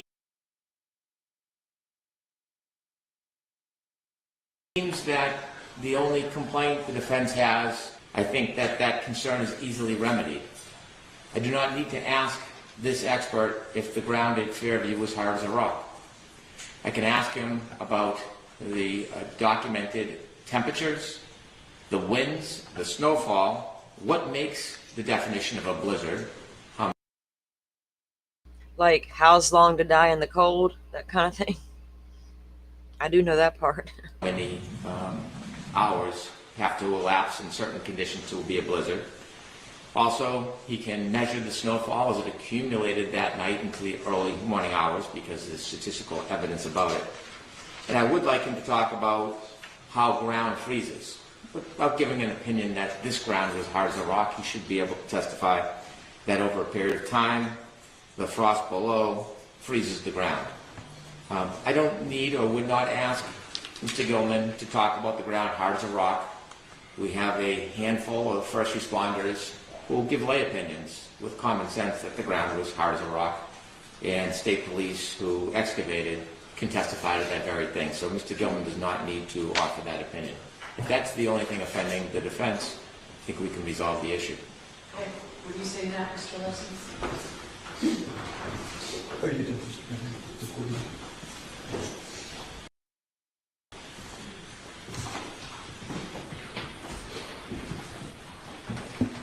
In specific answer to your question, Your Honor, what do I respond to that? I think the Commonwealth very much recognizes the shortcomings that I mentioned, but its proposal to have a meteorologist talk about how ground freezes is still very much problematic because, just by way of example, how a ground, whether it's frozen or not, and how it freezes, I will give, Your Honor, citations to scientific studies that address and techniques as to how one has to do that. Benjamin J.G., 2005, freeze-thaw effects on penetrometer resistance in shear strength of... Why don't you put those in writing? Was that just a Google search? I saw that you had it on your... Actually, Your Honor, the answer is no, it's not a Google search. I actually consulted with the former head of the National Academy of Science on geology, Dr. Donald Siegel, who told me and gave how it is that one determines... Wait a minute, V. Hold on. Sorry, I had to chew up my cracker and my cheese. So we all have heard that Jen was the one, the McCabe is the one that Googled the search, how long. So you tell me that Lana, like Truth and Transparency, has proven something different. Did she pass that along to the defense team? Oh, wait, what was that? What was the comment? She says that Matt McCabe Googled that, not Jen, meaning how's long to die in cold. Though she lied about doing it in the morning later, Lana proved it, comparing Jen's watch to phone movement. Lana, who, I don't know, what are you talking about? Comparing Jen's watch to phone movement, and Matt and showing up in the morning at the police dash cam. That sounds like something. Yeah, I don't know. I know what the Google searches, come out in court, the testimony, all that was about.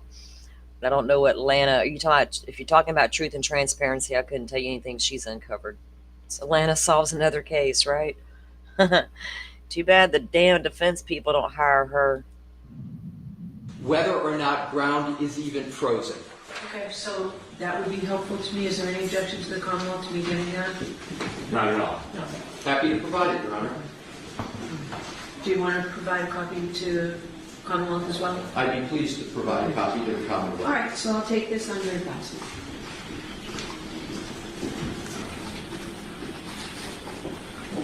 So how long do each of you need to get me what you said you would get me? The Commonwealth, the articles, and the qualifications, or the cases and the qualifications of Dr. Crosby? I can have that to you today. Great, okay. And those articles, Mr. Alessi, that you were just citing, when can I get those? Do you want all the citations or the articles themselves? If you've got the articles, if you've got a copy that'll save me from having to find them and read them, that's fine. If you just give me the links, I can do that myself. I'll get you the articles, Your Honor, in the text, and it's probably going to take me 2 or 3 days. Do you have the links? Do you have a list? Well, I've got a list right with me today. Okay, so I'll take that.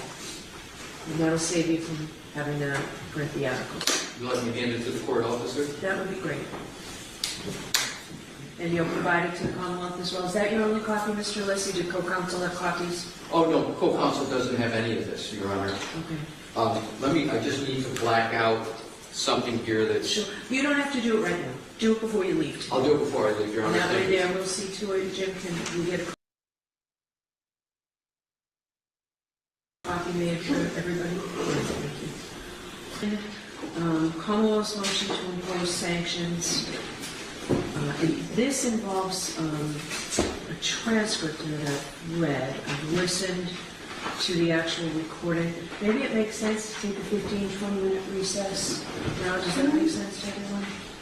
Okay. All right, for the board, please. Is the Commonwealth going to play portions of this or not? The flash drive has been impounded because I understand the nature of it. Is it all, are you referencing just the transcript? Actually, we're going to see counsel. You may be seated. Quiet, please. Still on the record.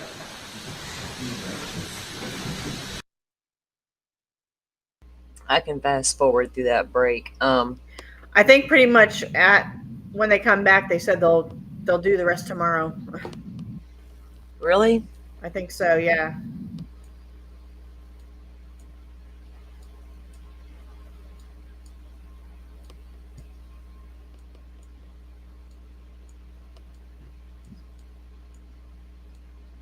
Okay. Yeah, guys, I'm not here to be y'all. If y'all want to go watch Lana, y'all go right ahead. I don't watch Lana. But here's the thing. If Lana has been able to prove anything, she absolutely should be working for defense, or at least telling defense attorneys. And you would think that if she did prove something, that it would eventually make its way to the right people and be used in a case somewhere somehow. Other than, that's enough said about that. Anyway.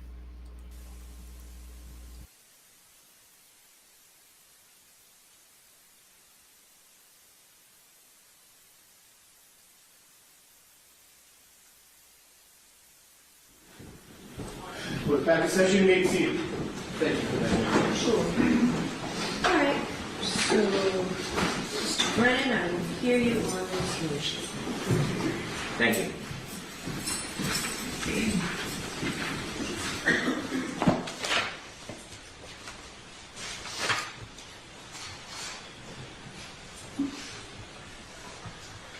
As the court's aware, there are certain materials throughout the duration of this case that have been disclosed to the defense pursuant to protective orders. Protective orders are sacred. If there was no need for protective order, there wouldn't be a need for court intervention to protect the material. When an attorney violates Mass Rule of Criminal Procedure 48, the court can impose sanctions. In this instance, that was the genesis for this motion, there was recently provided materials that the court ordered the defense not to disclose to the public. Those materials, which is some of very important materials. In the reciprocal discovery motion, the defense put the materials into the public domain despite the court's protective order. Now, it's important for the court to determine the nature of that violation, because the ability of the court to sanction is broad and wide. There have been other violations, but at this point, a month before trial, and given the history of this case, it is important to make sure that these type of violations don't happen again. What stands out to me in the reciprocal discovery motion that the defense used as a vehicle to disseminate this information to the public is that they create an argument suggesting why it is important to include this information is because the trooper did not want to watch the closing. It implied that he had been following the entire trial. There's absolutely no reasonable interpretation whatsoever that because a witness, like any other witness who was not bound by a sequestration order at the time of closing, didn't want to watch a closing, there is no good faith basis whatsoever that that witness watched other parts of trial. It is an empty shell to make that suggestion, which then gives them the tunnel to put this information into the public. And when you look at the nature of the information, it's obvious why the defense wants this information to the public. It's part of the consistent public relations campaign they have sought. It is a month before trial, and rather than discuss the facts and litigate the facts in front of the jury, it is a deliberate, ongoing, strategic investment to reach the potential jury pool. And it doesn't matter if it's attacking the trial court, the state police, the prosecutor, the prosecutor's office, witnesses. It is saturating the public with sometimes disinformation, parts of information that inevitably is going to make a juror's job much more harder. It is unfair to the court, it's unfair to the people of the Commonwealth, it's unfair to the Commonwealth, it's unfair to the prospective jurors. And so, not only is there really not a logical or a reasonable basis to put this information in, but when we look at the nature of the information, it becomes clear. And so we turned over this information 3 times. We just turned it over as a text message, and notice of discovery 51, a protective order was issued, docket 416. We produced it, notice of discovery 57, and again, there was a protective order, and then finally, notice of discovery 58 with a protective order. This is just some of the materials. It is beyond dispute that the defense violated that protective order. So in considering sanctions, I ask Your Honor to consider the history of efforts by the defense in this case to disseminate information or to make statements that should not reach a prospective juror before this jury trial starts in less than a month. Now, after they disseminated this information, it wasn't within 24 hours. It was within 24 hours. This was in the local news, the national news, newspapers, online, and it seems that was the very purpose it was spit out into the community.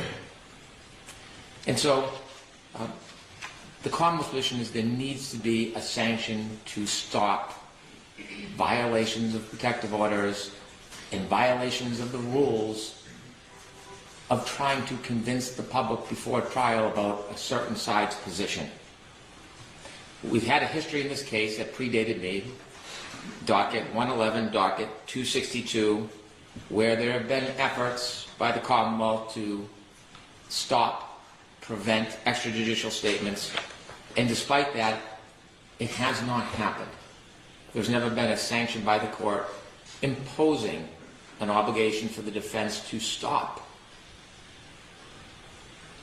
Rule 3.6 is clear. A lawyer who is participating or has participated in the investigation or litigation of a matter shall not make an extrajudicial statement that the lawyer knows or reasonably should know, will be disseminated by means of public communications and will have a substantial likelihood of materiality prejudicing an adjudicative proceeding in that matter. It's important that all parties follow that rule. And there is no retort. The Commonwealth cannot fight fire with fire.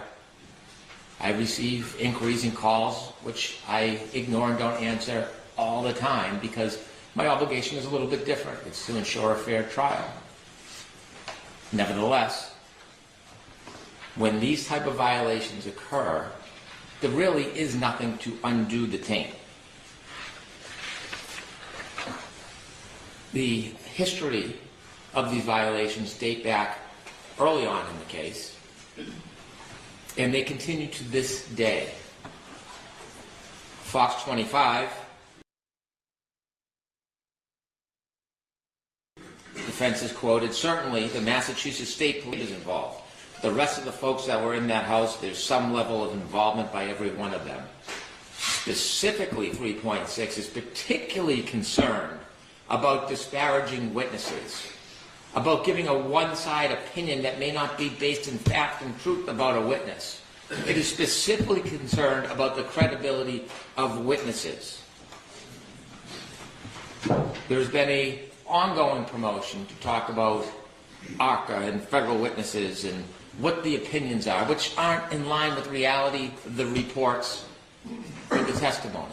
It is a campaign.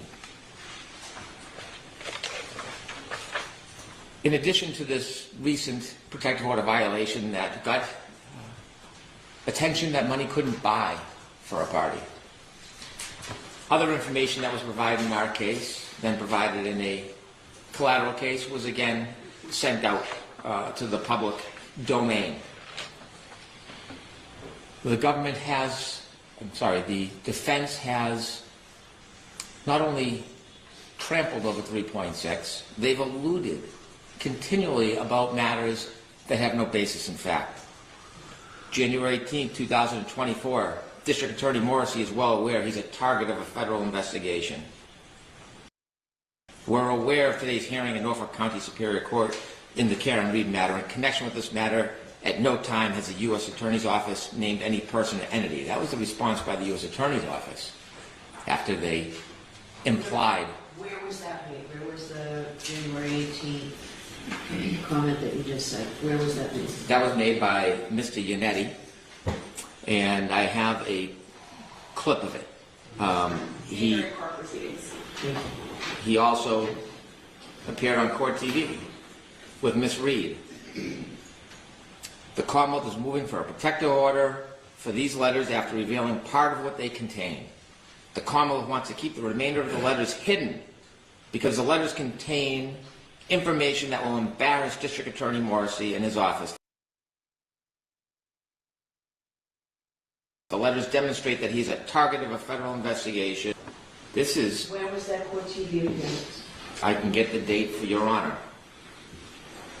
Recently, on February 18th, when we were arguing discovery motions, Attorney Little stood up, invoked the boogeyman, a federal investigation, attached themselves to the Birchmore case, and then proceeded to list off a number of troopers' names with no real association or relevance to any discovery motion. And this was a tactic to besmirch these hard-working, dedicated public servants simply by attaching them to a federal investigation for which there is no boundaries. Well, within 24 hours of those arguments, the Norfolk County District Attorney's Office was contacted by the United States Attorney's Office. And let me make crystal clear, they made clear that I could inform the court there is no longer any federal investigation into the investigation of John O'Keefe's death or any related matters. It is closed. It is over. So all those implications and innuendos that erode at the objectivity of our potential jury pool, well, they become more egregious when you see that they're not based on reality or fact. And so I submit that the ongoing, deliberate, purposeful poisoning of the potential jury pool is not only wrong and unfair, it needs to be stopped. And this last incident of taking a private email under a protective order and putting it in a pleading for the world to see is just yet another example. It's one small step in the marathon. Now, they've made their campaign clear why they're doing it and how they're going to do that. If there's any doubt whatsoever about the intentions of these tactics, I've submitted audio clips to you under seal, and I won't repeat what's in them. But that makes abundantly crystal clear why this is happening. And so, inevitably, the court has the ability to sanction. And as an aside, although an accused stands in a different or sits in a different position than the attorneys, grand jury minutes cannot be disseminated either. Not just the paper, in substance, they can't be. Doesn't matter who you are. And so the Commonwealth asks the court to consider sanctions so that we can have a fair trial, so that it doesn't limit the parties. It's not retaliatory. We will abide by the same rules. What I suggest is that from now until trial, all pleadings submitted by the defense should be under seal so the court and the Commonwealth can review them and make any objections if there's any material that's private, so that there's no oversights or mistakes or dissemination of protected material. And then if the court and the Commonwealth does not have any objections, then those materials can be provided publicly on the docket. Also, the Commonwealth suggests that the court impose a sanction that the defense must follow Rule 3.6 as the Commonwealth does. No more symposiums on the courthouse stairs. No more interviews with national media. No more statements to press privately behind the scenes over a coffee, putting out information, oftentimes inaccurate, to sell the story before the trial starts so that we can have a trial on fact. There should be a gag order on all of these attorneys, every single one of them. And the Commonwealth will not speak either. Ms. Reed, I'm not asking for a gag order for. And so in light of the history of these repeated violations, in light of the inability for the defense to restrain themselves, in light of their purposeful, intentional, and obvious efforts, in order to best try to maintain a fair jury in this case, is to impose those sanctions, and that's what I'm asking for. Thank you. Mr. Nitty, you're arguing this, you said? Yes, Your Honor. May we approach, please?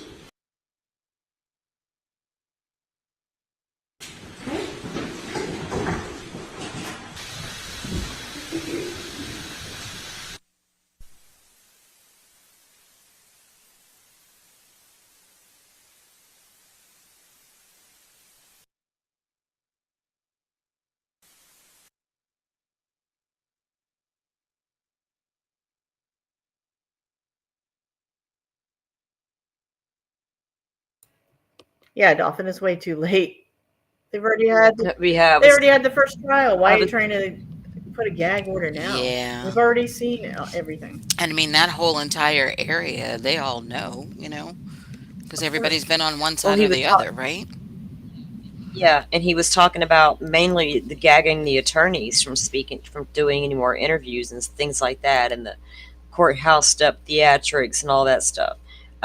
Mainly, I think that's what he was talking People about. weren't they protesting too? Here?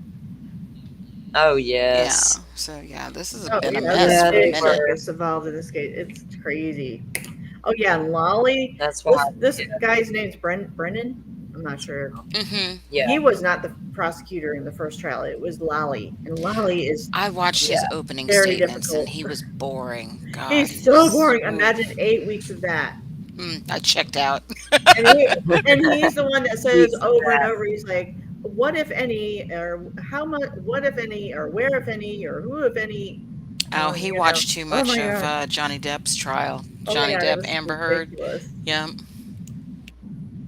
Yeah. It's, All right, I'm hang up, pulling this back up, guys. It didn't want to play all the way. To resume, let me get back to it again. Where'd it go?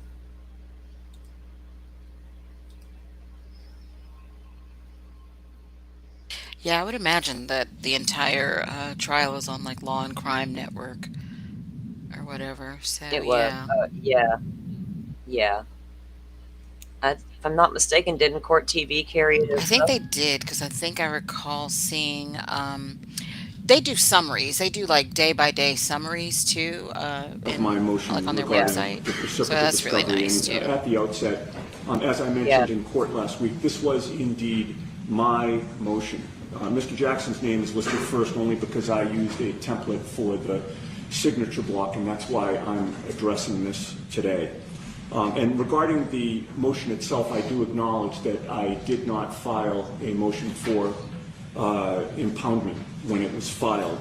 And to the extent that that lack of impoundment is not congruous with the protective order, it was neither intentional nor willful. It was an oversight, not an attempt to flout any rules of this court.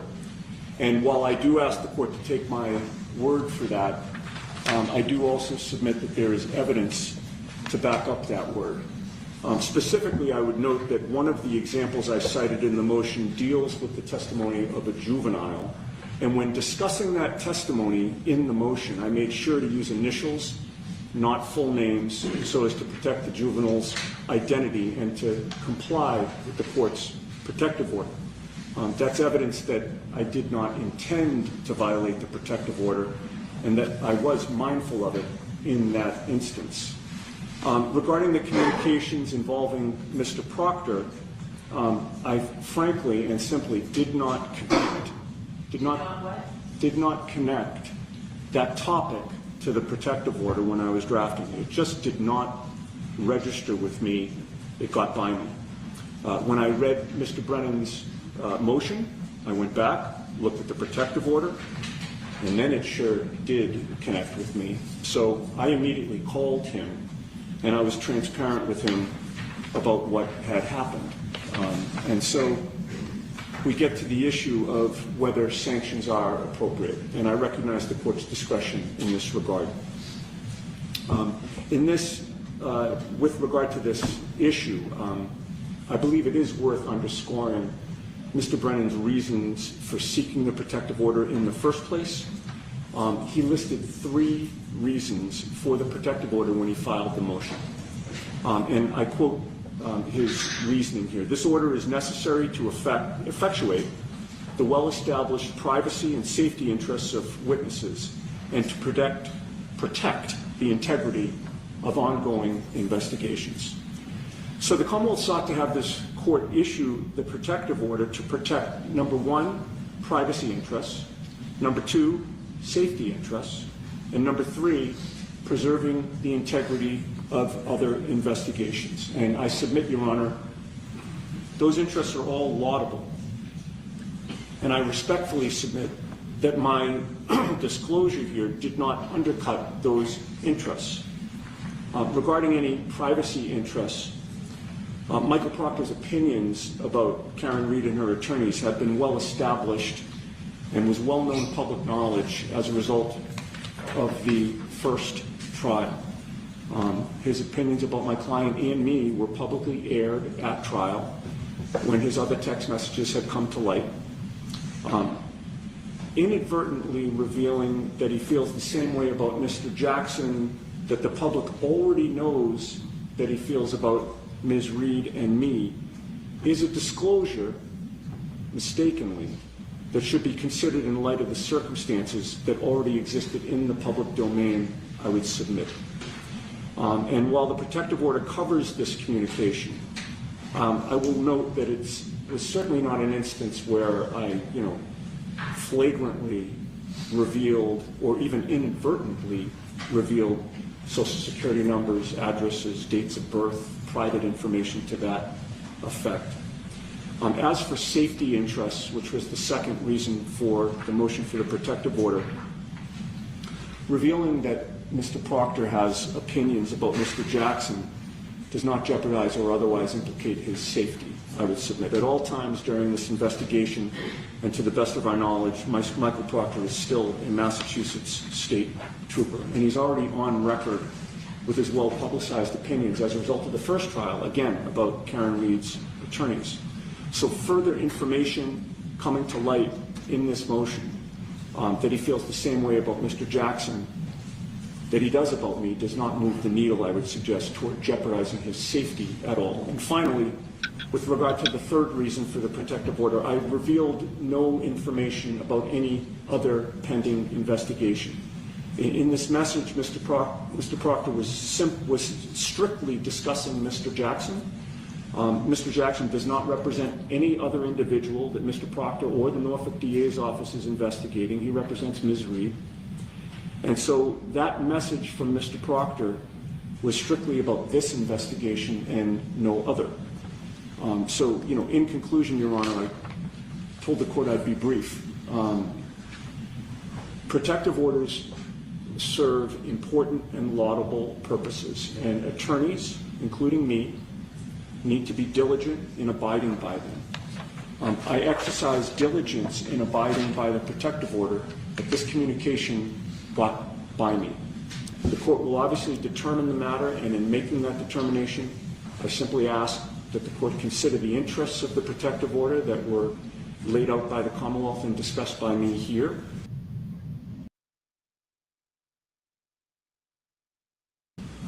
And as well as, thank you. Do you want to address the disclosure of grand jury? I am prepared to do that. If Mr. Brennan is resting on his written submissions, then I can give my oral argument now. Mr. Brennan, you already argued this, right? I did, and I do have concerns about my ongoing obligations, so perhaps I could have a moment side up. Sure.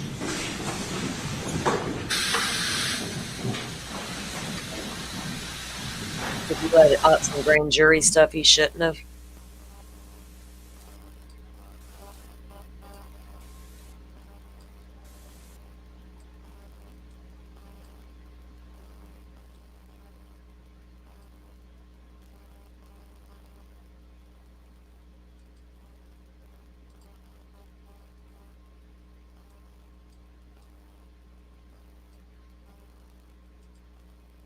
Let's see if we can get it to start playing again without going through craziness. Did they change the charges, or did they keep the same charges? The letter was same charges as far as I'm aware. Same charges. Yeah. Directed to him specifically. We obviously received a copy of it. And in that letter on January 30th of 2025, the First Assistant U.S. Attorney, Mary Moraine, informed Mr. Brennan that the federal investigation was ongoing. Those are her words. Mr. Brennan knew that. It was after that letter, I think within about 3 weeks, we were in this courtroom, and Ms. Little had mentioned the ongoing nature of the federal investigation. Not only was that truthful, that came from the horse's mouth. It came directly from the U.S. Attorney's Office, and Mr. Brennan was aware of that because he personally got the letter. It was only after that that Mr. Brennan has reported to the court that the federal investigation later was closed. Can you give me dates again, please? So, what was the date that Ms. Little made that statement, and what was the date that you all found out about what Mr. Brennan just announced? Okay, so January 30th was the letter. We believe February 18th, when we were before this court, was when Ms. Little made that statement. And then it was thereafter, I can't speak to when Mr. Brennan says that the federal authorities contacted him, but it was after February 18th. When did you hear the information? When did you hear the information that Mr. Brennan just told us? Mr. Brennan called me to inform me of that. I don't remember the date. Maybe, perhaps he can tell the court when that was. Was it prior to February 18th? No, it was after February 18th. Yeah, no, it was definitely after February 18th. Ms. Little reported the freshest information that we had truthfully to the court. Just in closing, Judge, this was not a boogeyman. The federal investigation existed. It was confirmed to have existed multiple times as late as January 30th, and it's right there in black and white.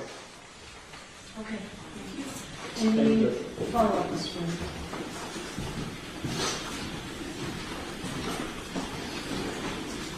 Ms. Little made her argument on February 18th. The Norfolk County District Attorney's Office was contacted about 24 hours later on February 19th. I gave written notice and called Attorney Yannetti on February 26th. The import of the argument is not that the defense was aware it was closed and continued to persist. It is insinuating and suggesting for years of this amorphous impropriety. It is trying to bootstrap their arguments, claiming, yes, that there's a boogeyman, that something is happening in the federal court, but they can't talk about it, when the reality is now that that case is closed.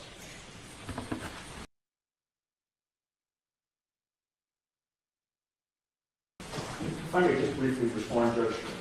We're talking about extrajudicial statements, not to take into account statements that were made in advocacy in court to Your Honor. The Commonwealth referenced a statement that I had made regarding the federal investigation. That was in a courtroom setting. It was not an extrajudicial statement. Also, under the umbrella of the rules of professional responsibility. Correct. Correct. He was not in the courtroom.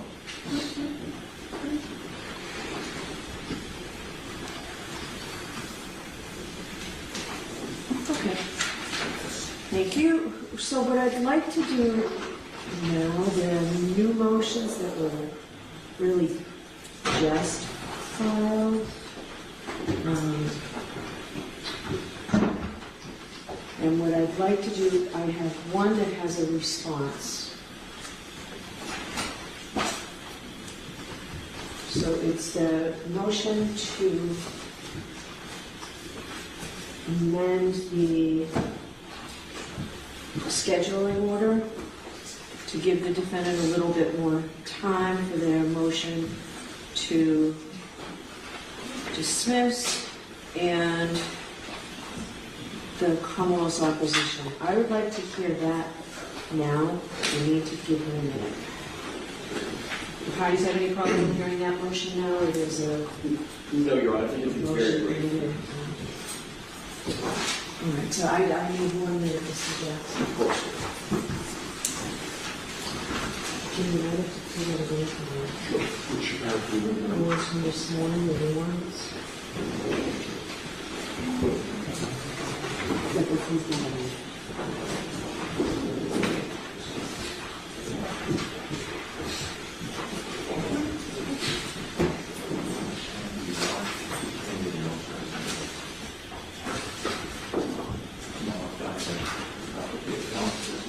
I have to check.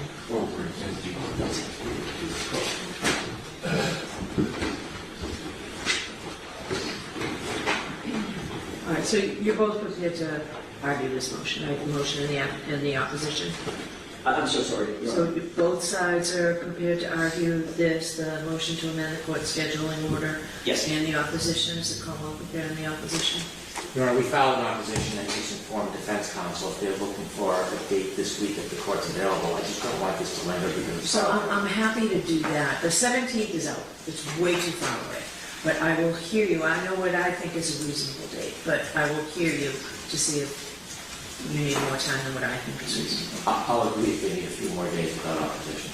Given that, may I, Yes. counsel?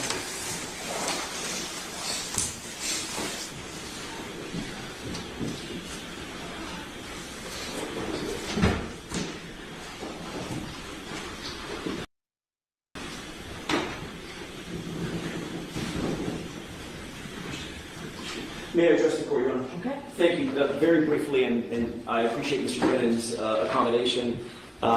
We received on Friday about 400 pages of new discovery, including most of it is probably not attendant to the motion to dismiss, but there are several reports, I think about 4 reports from Trooper Buchanan, Officer D. Jim Pietro, D.I. capital G-I-A-M, Pietro, and 2 reports from Lieutenant Tully that are specifically attendant to the issues involved in the motion to dismiss. And then last night we got additional videos, video evidence, both 9 videos of the download process of Sallyport videos, and then about another 15 actual videos. I basically... What's the quality of those videos? Are they poor quality? I wish I could tell you. One of them came in, one of the batches came in after I was already asleep last night. I think it came in probably 10 or 11 last night, and I didn't see it until this morning. I've not looked at any of them. Has anyone on the defense team looked at them? I know Ms. Little was... I briefly looked at them. It took about an hour last night to know what was there.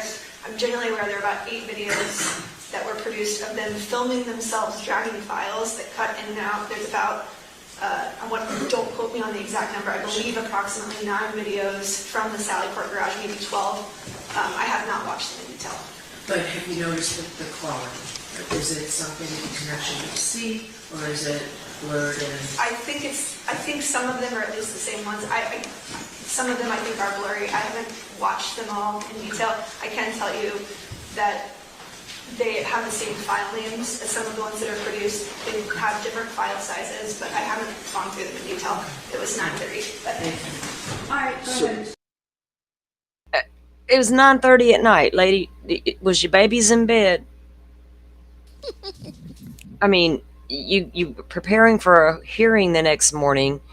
If they sent you some botched up shit, go through it so you can say, look at what they sent me, Judge. You know, I mean,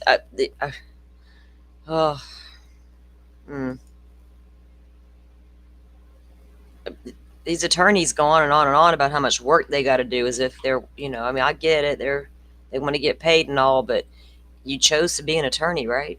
Or did Daddy make you?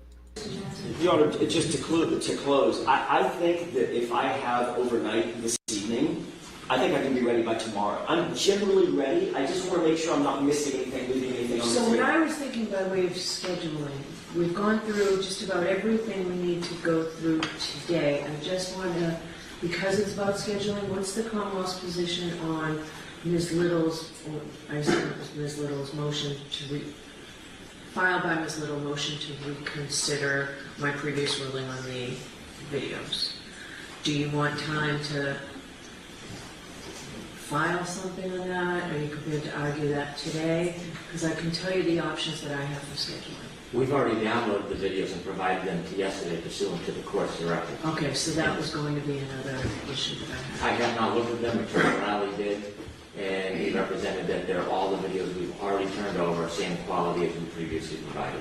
Okay. They're just copies of the same videos, although I do want to make sure the defense has an opportunity to examine them for themselves. But those have all been done, so the idea of revisiting them, we've passed that. All right, so in order to keep moving this case forward, because I know how hard everybody's worked, what I was going to propose, based on my review of this, because I could just say no, which I'm not going to do, I would like anything that the defense is going to put in writing. If you're going to supplement this, and I would keep the supplement just limited to the Sallyport video and related evidence, that has to be filed by Thursday, with the idea that we will have a hearing on this on Friday. We have Friday already blocked off. This way here, you can all leave for today, and we'll come back Friday with this. But I'd like it filed no later than 2 o'clock on Thursday, Massachusetts time. We've been getting things coming in later, including something from Ms. Giannetti after 5:30 one night.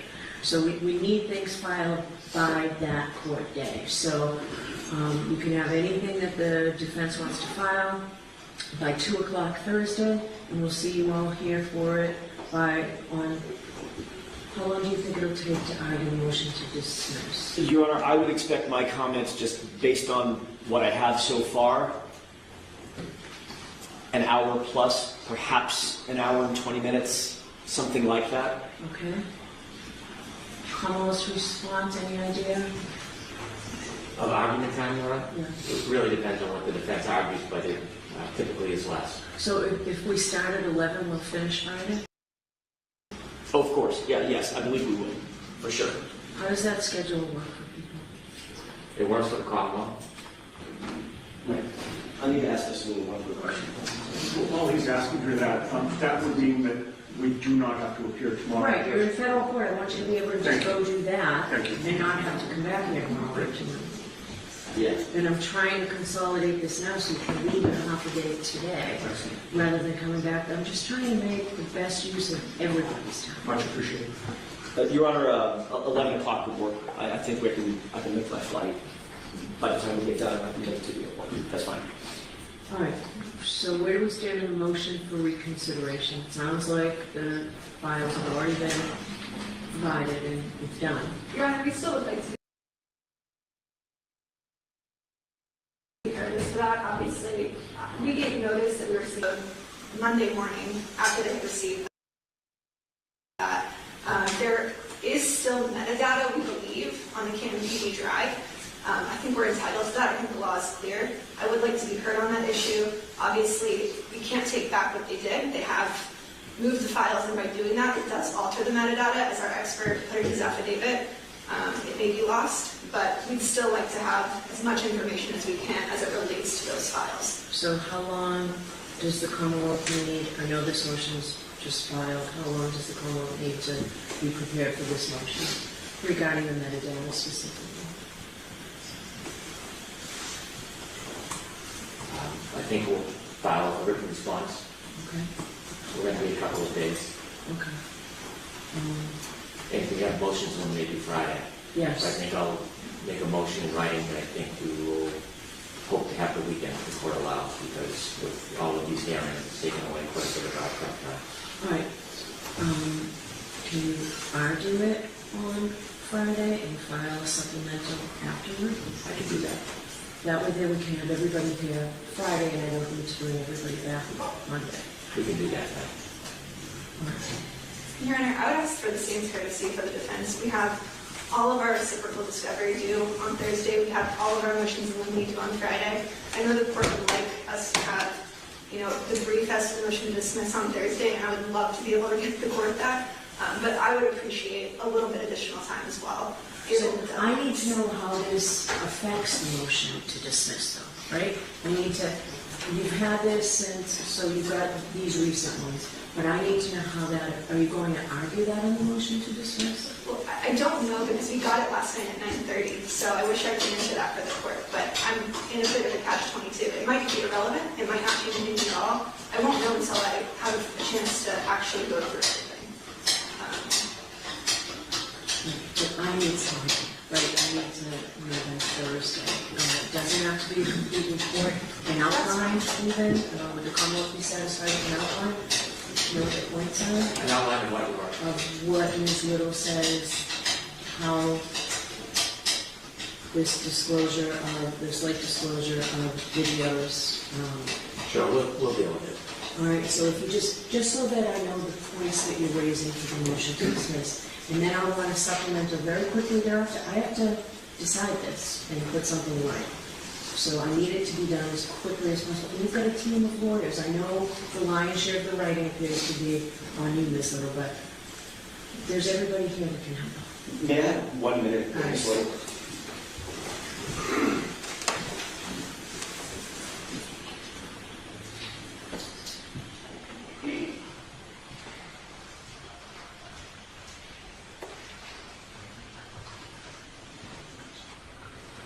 Your Honor, given what Ms. Little just said and the court's concerns, I take Mr. Lally at his word that the new videos are duplicative of things that we already have, which means it's not going to make any difference whatsoever. Could I ask the court if it's okay with Mr. Brennan, we can be here tomorrow afternoon, tomorrow late morning, right after the federal court proceedings. Let's just argue this tomorrow. I will concede This, what? the motion to dismiss. I think I'm pretty much ready now. I can be ready by tomorrow. I need to add a couple of things about the new reports, but if the videos are the videos, then I don't want to wait. I don't want to waste the court's time the rest of the week just to come back and say, okay, well, basically it's the same thing. It's the same argument that I would have made today or tomorrow. So I think we can do it tomorrow if that's okay with the court. Are you waiving the additional argument that Ms. Little says? Are you saying now that when Mr. Lally told you that, you accepted and that's fine? I accept his representation is true, and I don't think that we need to file a supplement, which is really where the hang-up is. I don't think we need to. If the videos are the videos, we don't need another supplement. All right. Ms. Little doesn't look thrilled.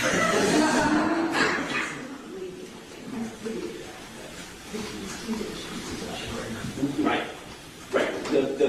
Her key was the waiver. I'm not waiving anything on Ms. Reed's behalf, but if we need additional time, we can certainly let the court know tomorrow that we can file something supplemental. But the crux of the argument can be made tomorrow. I will be ready to argue tomorrow. Okay. What's the Commonwealth's position?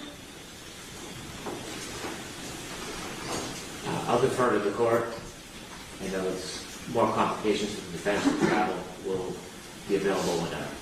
So I think we did log off today and tomorrow, with the understanding that the defense team would not be here until sometime 11 o'clock or later. What about, Ms. Little, the motion regarding the metadata? Commonwealth needs time for that. Are we coming back Friday for that? That's fine, Your Honor. I'll be here on Friday. If you're going to be here on Friday... I just won't be here on Friday. So if we do the motion to dismiss tomorrow, I can head back tomorrow evening. And Mr. Little will handle her motion anyway. I greatly want to accommodate the defense as we have the entire time I've been here, but we have trial prep to do as well. And the more court hearing days we have hours of conversation, the more time we can meet with witnesses and prepare our case. And so I want to make things as easy as possible for the defense. I do. All right, so Ms. Little already filed the motion for me to reconsider. Why don't we hear that tomorrow as well? Very well. Okay, and then we'll just finish up everything tomorrow. Very well. All right. All right, and then you won't have to be here Friday, but the motions in limine are all filed. It also involves filling out a final trial conference report. Understood. So you need to do that as well. That all has to be done by Friday. Understood. And then, my goal was not to bring you full hearing. I believe it's the 18th, the motions in limine. That's right, the 18th. All right, so you have a whole week next week to, you and I both, try and get everything done. Should we file a formal motion to ask the court's permission for a delay from Friday till Monday? For the... Motions in limine. The Commonwealths were due on, the defense were due on Thursday, Commonwealths on Friday. Or they all on Friday? Reciprocal discoveries due Thursday. We want that to happen. Motions in limine, I believe, are due Friday. Ms. Little, would you like the weekend for all those motions in limine? I would appreciate that, Your Honor. All right, I'll give you both the weekend. Thank you very much. Motions in limine to be filed on Monday. There's one additional housekeeping, Your Honor. There is also a motion pending, the dollar motion for Dr. Wolf. It has not been heard yet. A Daubert motion for... Dr. Wolf, it's a neurologist. So there's I one thought you additional... meant, I was thinking the archivist. No, Your Honor. It's the neurologist, so the Commonwealth. Wolf without an E, W-O-L-F. That was filed 2 weeks ago, I believe. I have not seen that. Okay. I'll make sure that the court gets a copy, but I know that was filed several weeks ago. I'll confer with Mr. The Commonwealth must have received it. We did. We have a Wolf as well, and I received their Lanigan motion, and we'll be prepared anytime to argue that. Do you want to argue it tomorrow? I'm going to come to argument tomorrow. We're prepared. All right, so we've got an awful lot to fit in tomorrow. All right. If you get word that you'll be leaving the federal court and can be here before 11, please let us know. I believe I might have Mr. McDermott's cell. I'm happy And as soon as we're leaving the courthouse? All right, just contact the clerk's office. Sure, okay. Anything else for today then? Not for the finish up. Thank you.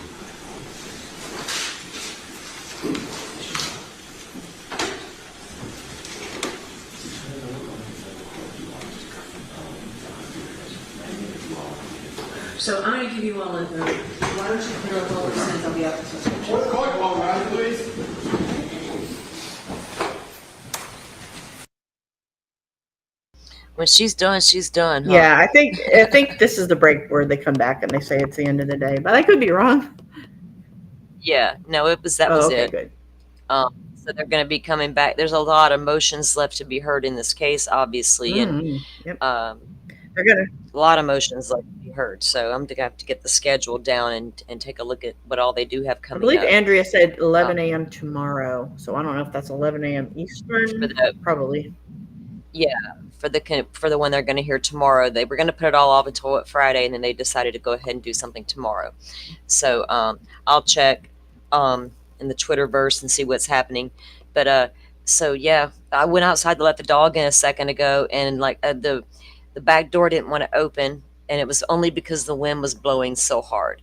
So I get the door open, and it about blew me down. Nice. It's like so windy out Right there. now? Like, I live in a wind tunnel. Oh wow, Yeah, pretty calm where I am, but guess I'm pretty far from you. I live in a wind tunnel, and if it gets a little rocking and rolling, so we have to hunker down every single time. I've done lost 2 glass tables. I've got my 3rd one is secure. But yeah, it's super damn windy, and I knew we were becoming under a storm watch. And it says now like 2 o'clock today on, but I thought it this morning it was 9 o'clock tonight on. But Dolphin, you're like in the line of fire, I think, like after. Yeah, that's what I was wondering. I just Yeah, because it's still coming from it's Texas windy here Bay. too. Yeah. It's going to get worse because it's gotten worse through here. It's gotten worse here throughout the day. And as it's approaching, it hasn't even got here yet, the storm system. But Oh, as for it me, it even says wind gusts 19 miles per hour. So okay. Yeah, I got 16 right now. Yeah. As it moves through Florida, Northwest Florida, Alabama, Dolphin, it's going to come right toward you at that point. Lovely. So it's Yeah. moving east. Okay. Northeast. Got Yeah. it. As usual this time of year. Mhm. Yeah, you guys, if you're in the line of these storms, stay safe because it can get. February is always a rock and rolling time of month for this type of storm in the southeast, and there it will be prone to spawn tornadoes and such. Yep. Now, Charge up your devices. yep, I do all. Yeah, get everything Power charged. sources, whatever. I Got usually battery backup. I have a shit and get bag too in case stuff gets serious and I got to run. Oh my gosh. Goodies have to go with me, man. I'm not like gonna go. Oh, Got them shit. gummies in there. Gotta have my stuff, girl. It's got right there. That's my shit and get bag at all times. But, and the dog would just follow me. She was just like, where are we going? Okay. But yeah, you guys stay safe out there with this impending weather that is coming through. It looks like it stretches all the way up the country though. But I just What know site about are the you south. watching? Where are you checking it? And I'm just looking at my weather app that I use at home, but I always watch Max Velocity, and so does Forrest, a YouTube channel. He's great. Oh, I think I've seen him. Yeah, I watch Max Velocity a lot, and he's been updating on the storm throughout the day as it approaches the area, because it's coming through Mississippi right now, it looks like. Mm. Yeah, a strong line just moved, still in Mississippi, but inching closer to Alabama. And I'm down here on the tail end of it, but so I don't know how it'll be. I think it'll be a little worse further up, like toward Birmingham, like Rachel was talking about a few minutes ago. Right now, there's severe weather. Looks like a line from Jacksonville up. It looks like a little bit of rain on my thing. I have to look at the other maps compared to what we're looking at coming through Mississippi. Rachel, is quite a big difference there. But anyway, you guys stay safe. Thanks for coming back and hanging out with me to catch that hearing. Oh, yeah, no problem. As we're preparing for trial, it's important, I think, I like to watch the hearings and get caught up on what's going on. So when we, are a little caught up on what to expect coming into trial. So I may come back. Yeah, go ahead. Oh, I was Dolphin. going to say, I noticed on Court TV, they have the daily trial updates. And if you Google MA versus Karen Reed, killer or cover up murder trial, it's got 35 days worth of like summaries, like Yeah. all in one document. I love Yeah. this. So Yeah. I've got to watch 35 days worth of stuff real quick. It's before it's the first. always a good go-to there to look for Mhm. the case history type. You know what I mean? And you can Oh, just yeah. run through it. It is